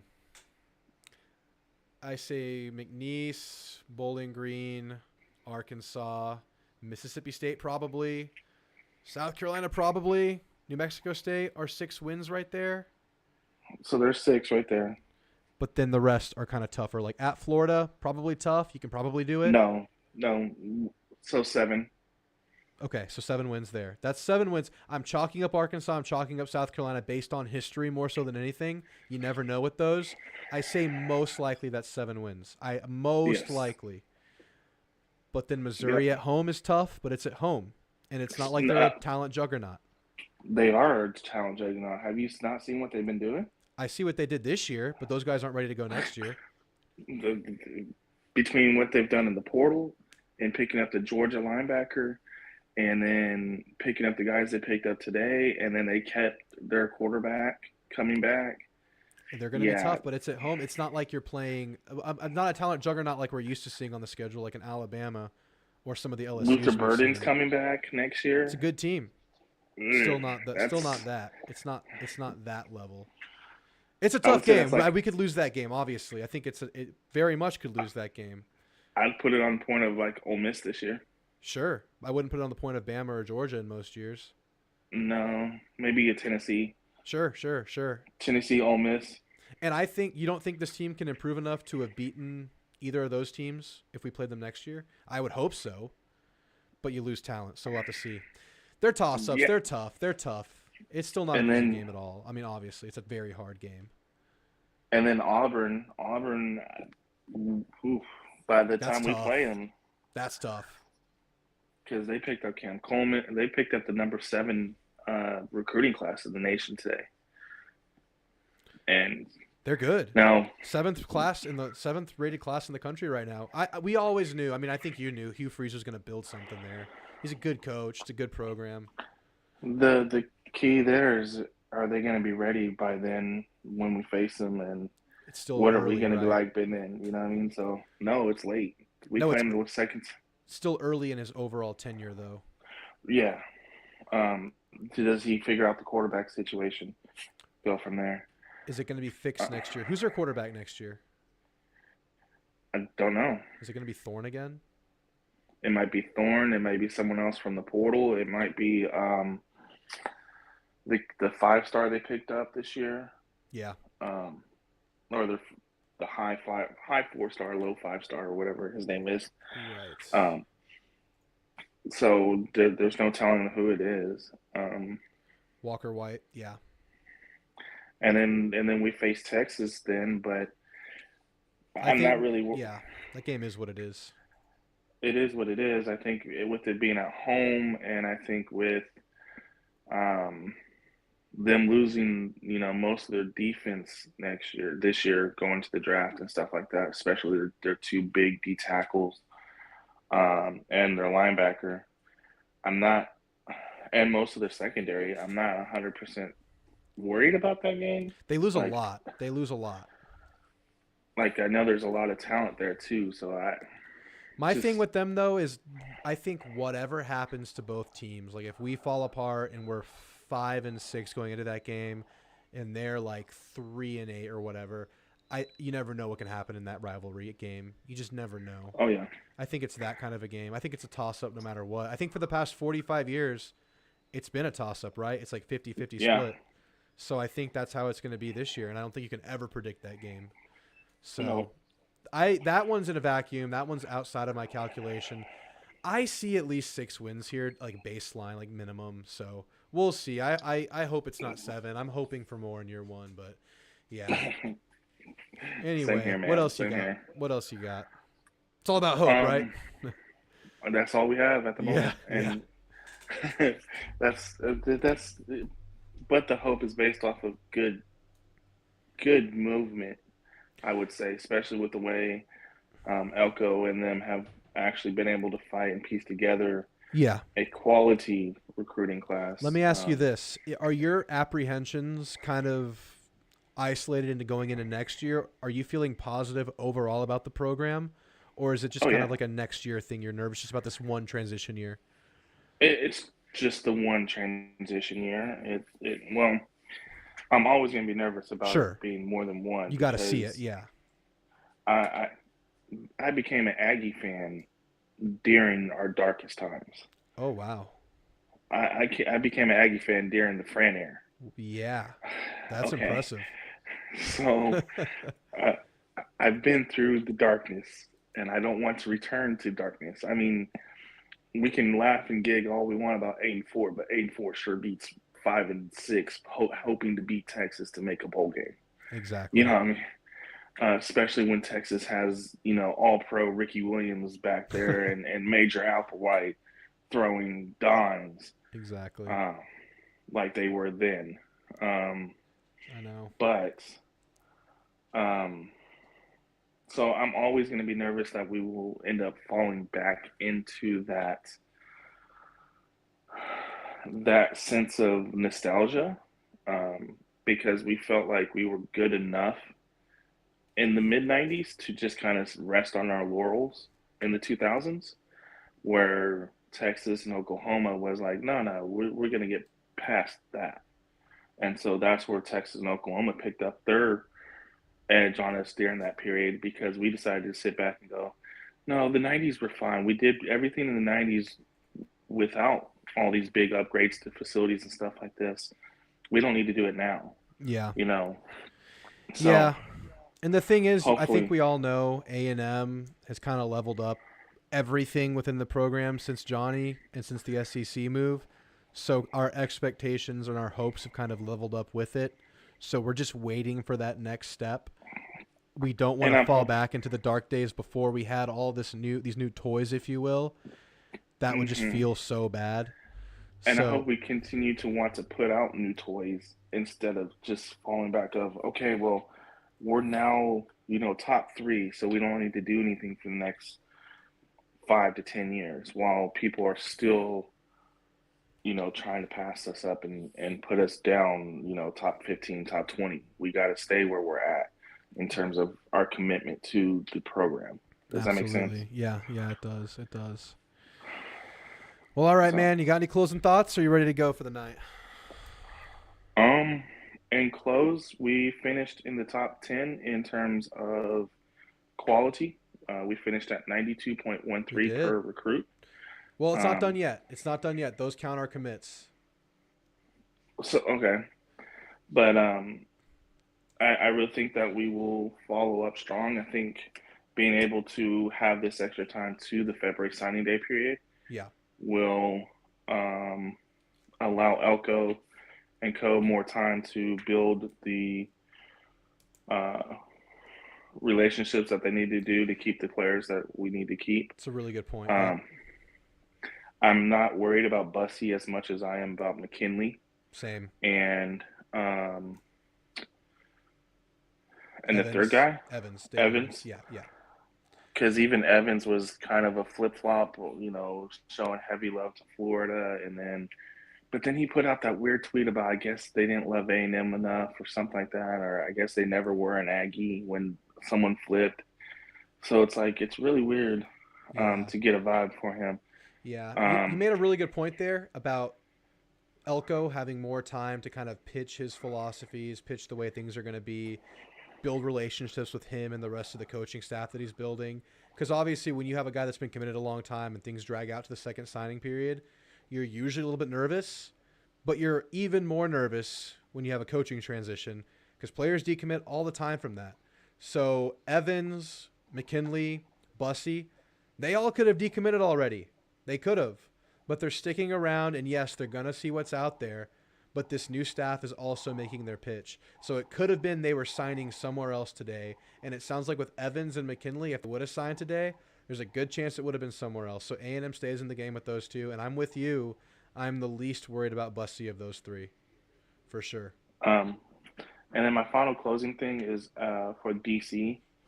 I really wanted to be the Troy defensive coordinator. Yep. But something about the way Elco said that it'll be someone who runs Elco's defense, who knows how to run Elco's defense. He said that at the press conference today. And that we should know about it in the next 24 to 48 hours. Well, the Duke bowl game is in the next 24 to 48 hours as well. So. Did you see who Duke's playing? You know that, right? Mm-mm. Duke's playing Troy. Oh, wow. So yeah, it could be crazy, either one right? of those two. Yeah.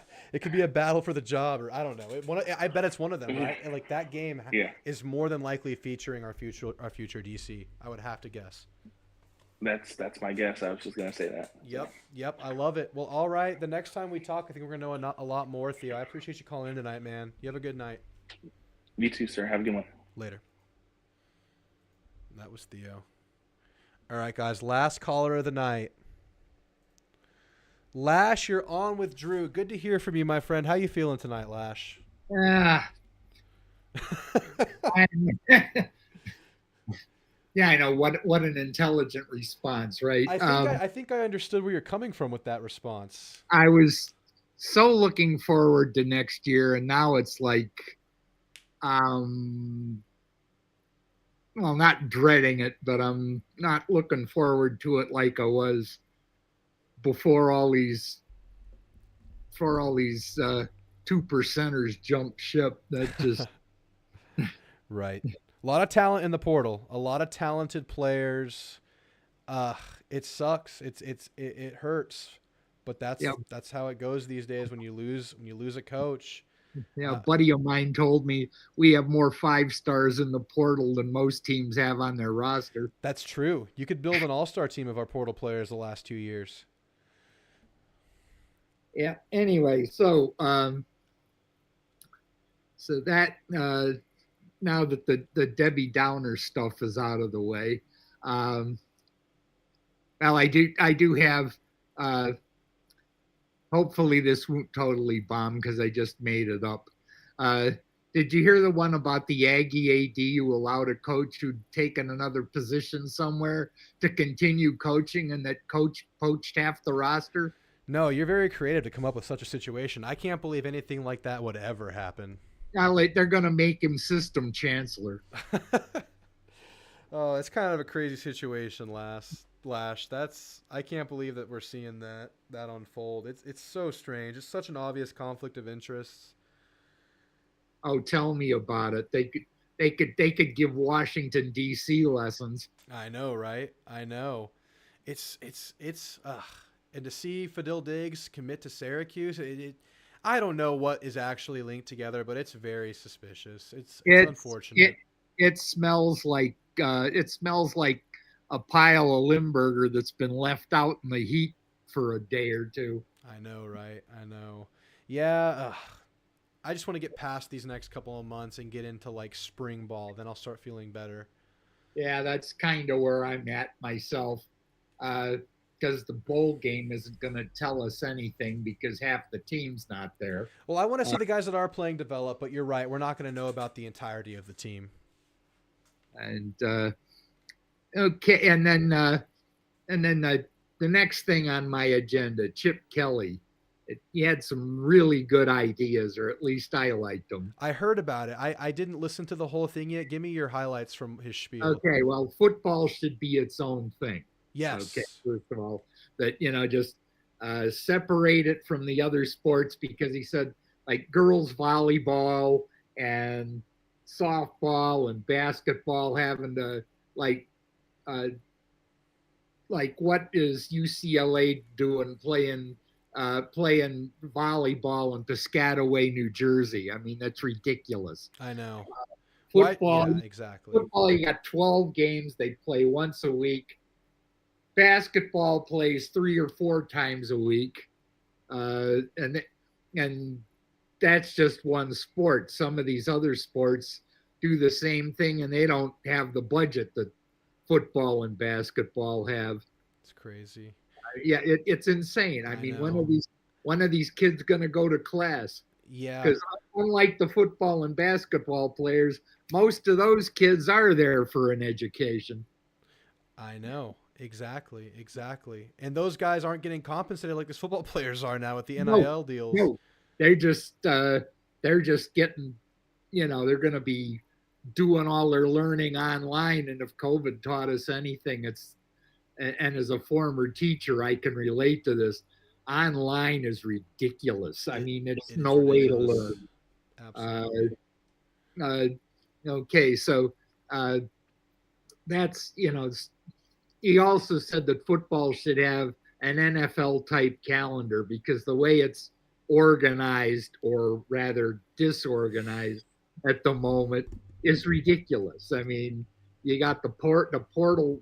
The December portal is right in the middle of everything. It's crazy. They have people bailing right before the bowl games, and right in the middle of the signing period. I mean, it's like, so you're trying to get your recruits in to sign, and then at the same time you got to watch the back door to make sure half the team doesn't leave that way. It's insane how it all just falls in the same time period. It's nuts. And so add to that the NIL situation, which is basically the Wild West. It is absolutely no regulations. If we don't do something, and I'm all for regulations, but I think the sport needs to regulate itself, because if somebody doesn't, if they don't start policing themselves, eventually there are going to be some court cases, and then the government's going to get involved, and that's the last thing we need. I know. I know it. I mean, there's already a move afoot. I don't know if you've heard about the Joe Manchin, Tommy Tuberville plan. A couple of senators, Democrat from West Virginia, and I think you know who Tommy Tuberville is. Yep. Senator from Alabama who was the Auburn coach for a while. Mm-hmm. And I think they may have good intentions, but every time I think about the government getting involved in something, I think of my favorite Ronald Reagan quotation. The 9 most terrifying words in the English language are, "I'm from the government and I'm here to help." That's exactly right. We need to figure this out before things stoop so low. I don't know, man. I've continued to say that I think we're in a huge transition era of college football. I don't know exactly what it's going to take for things to change. Someone earlier was saying, hopefully the NCAA will eventually step in. What power do they have left? I don't know. They don't. That's the whole thing. So CFP is going to have to do football, and then the NCAA might be able to do it for the rest of it. But football is so much bigger than everything else. Yeah. They do what they want. I mean, and who's going to stop them? Philip Mixon in the chat says, put Lash in charge of the Board of Regents. God, I don't know if the world's ready for that one. It'd be interesting. Lash has a tendency to say what he thinks, which is why I never got into politics. Yeah, it makes sense. But Josh Pate had an interesting idea. He said, pay every athlete, every NCAA Power 5 football player. I forget whether he said it was $50,000 or $65,000 a year stipend on the condition that they sign a contract, so they can't just bail the next open portal. I love that. That kind of goes in line with the spend at least 2 years before you can go anywhere type deal. Sure, yeah. But at the same, and I forget whether it was 50 or 65,000, but he said if you did it for every Power 5 football player, he said it adds up to $68 million. And a lot of people are like, oh my God, that's so much money.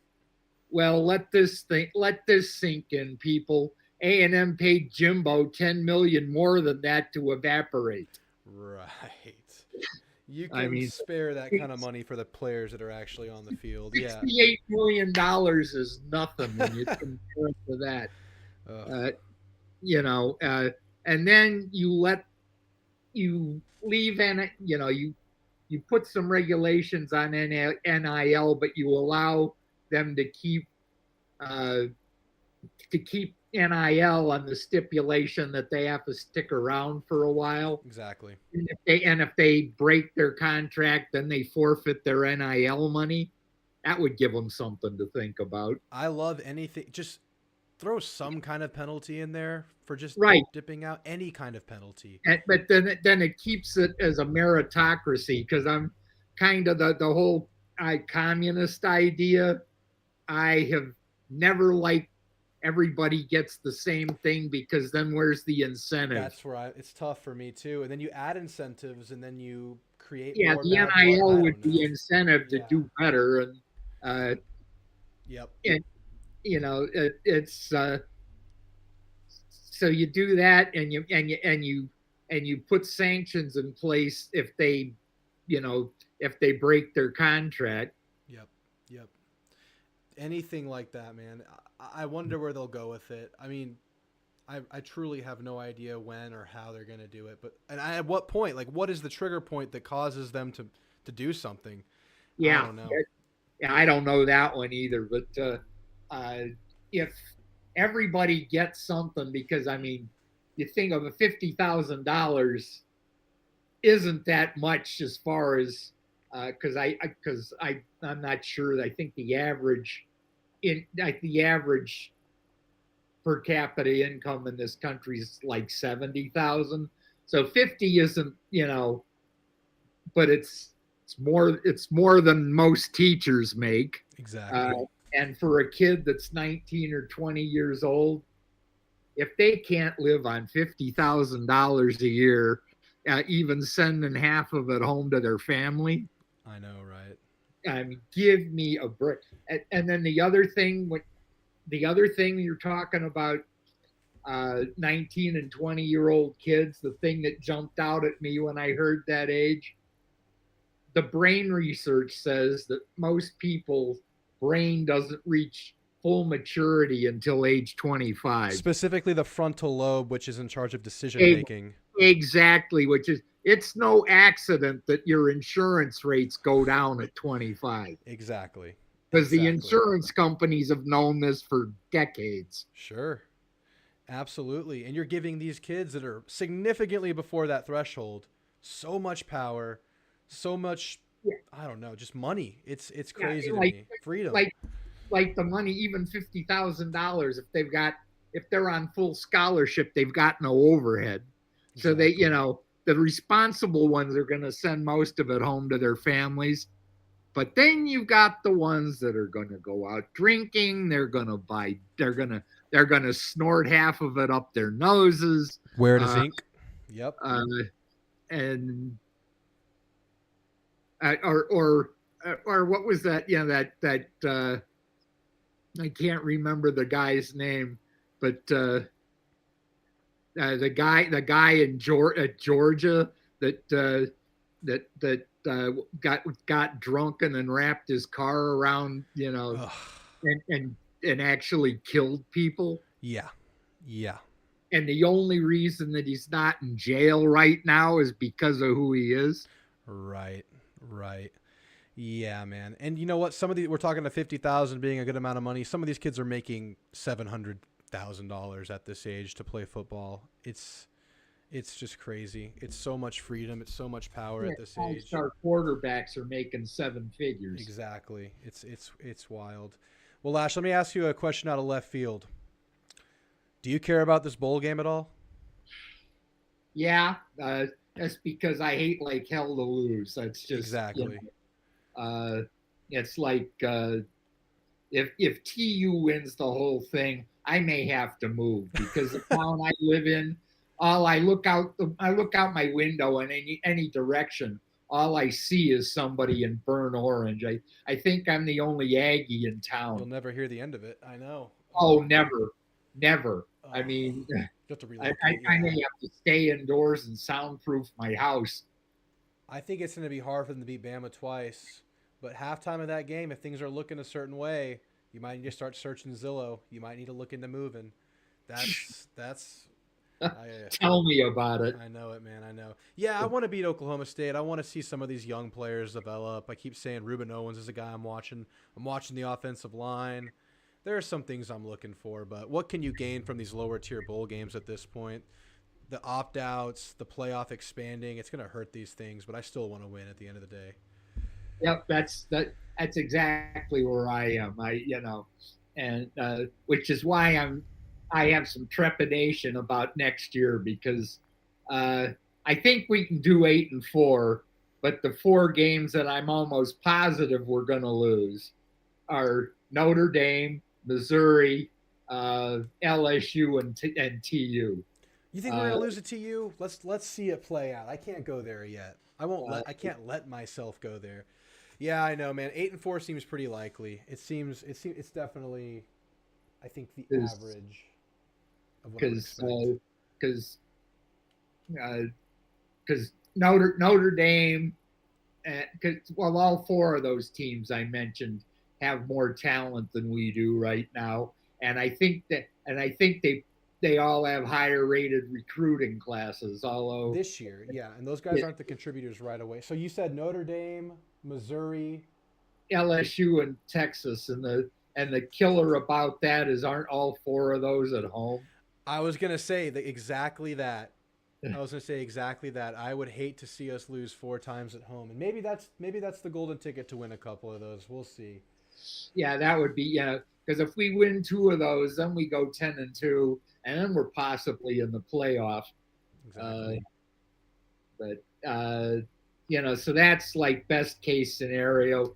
Worst case is we lose those 4 games, and then we drop one or two that we're not supposed to. Like, and Lash, you're and making like quite a Mississippi State and Starkville comes to mind because yeah. we haven't done that well there. Aren't we 0 for Mississippi the last 3 years? I think we are, unfortunately. And Lash, with that 8-4 record, you're making quite the leap there. You're saying that we're gonna win not one but multiple road games. That's going against the trend there. If we can't beat Florida, Florida in the swamp is tough, and Mississippi State and Starkville is tough. But if we don't win those two, in Arkansas, I'm not sure. Arkansas is a neutral site. Yes, okay? yes.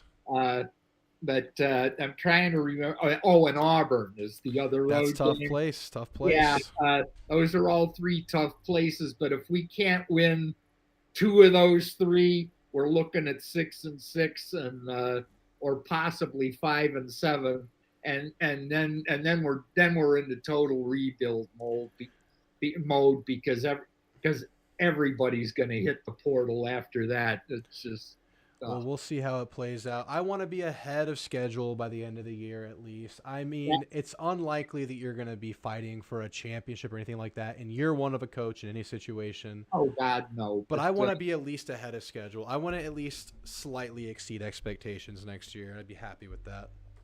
Yeah, I don't want the coach's second year to be their best year, and then it's all downhill after that. Yeah, exactly. We just watched that movie. We did. We don't want to rewind that VHS. Exactly.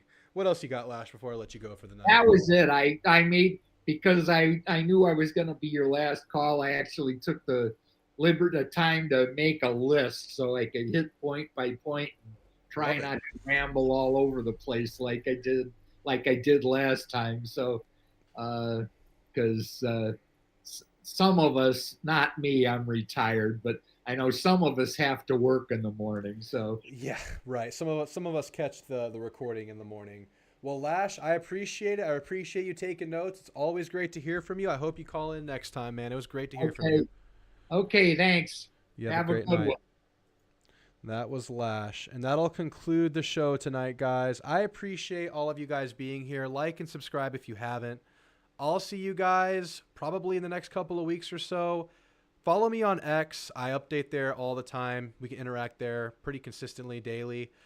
You'll hear from me soon, guys. Y'all take care. Merry Christmas. Happy New Year. Gig 'em.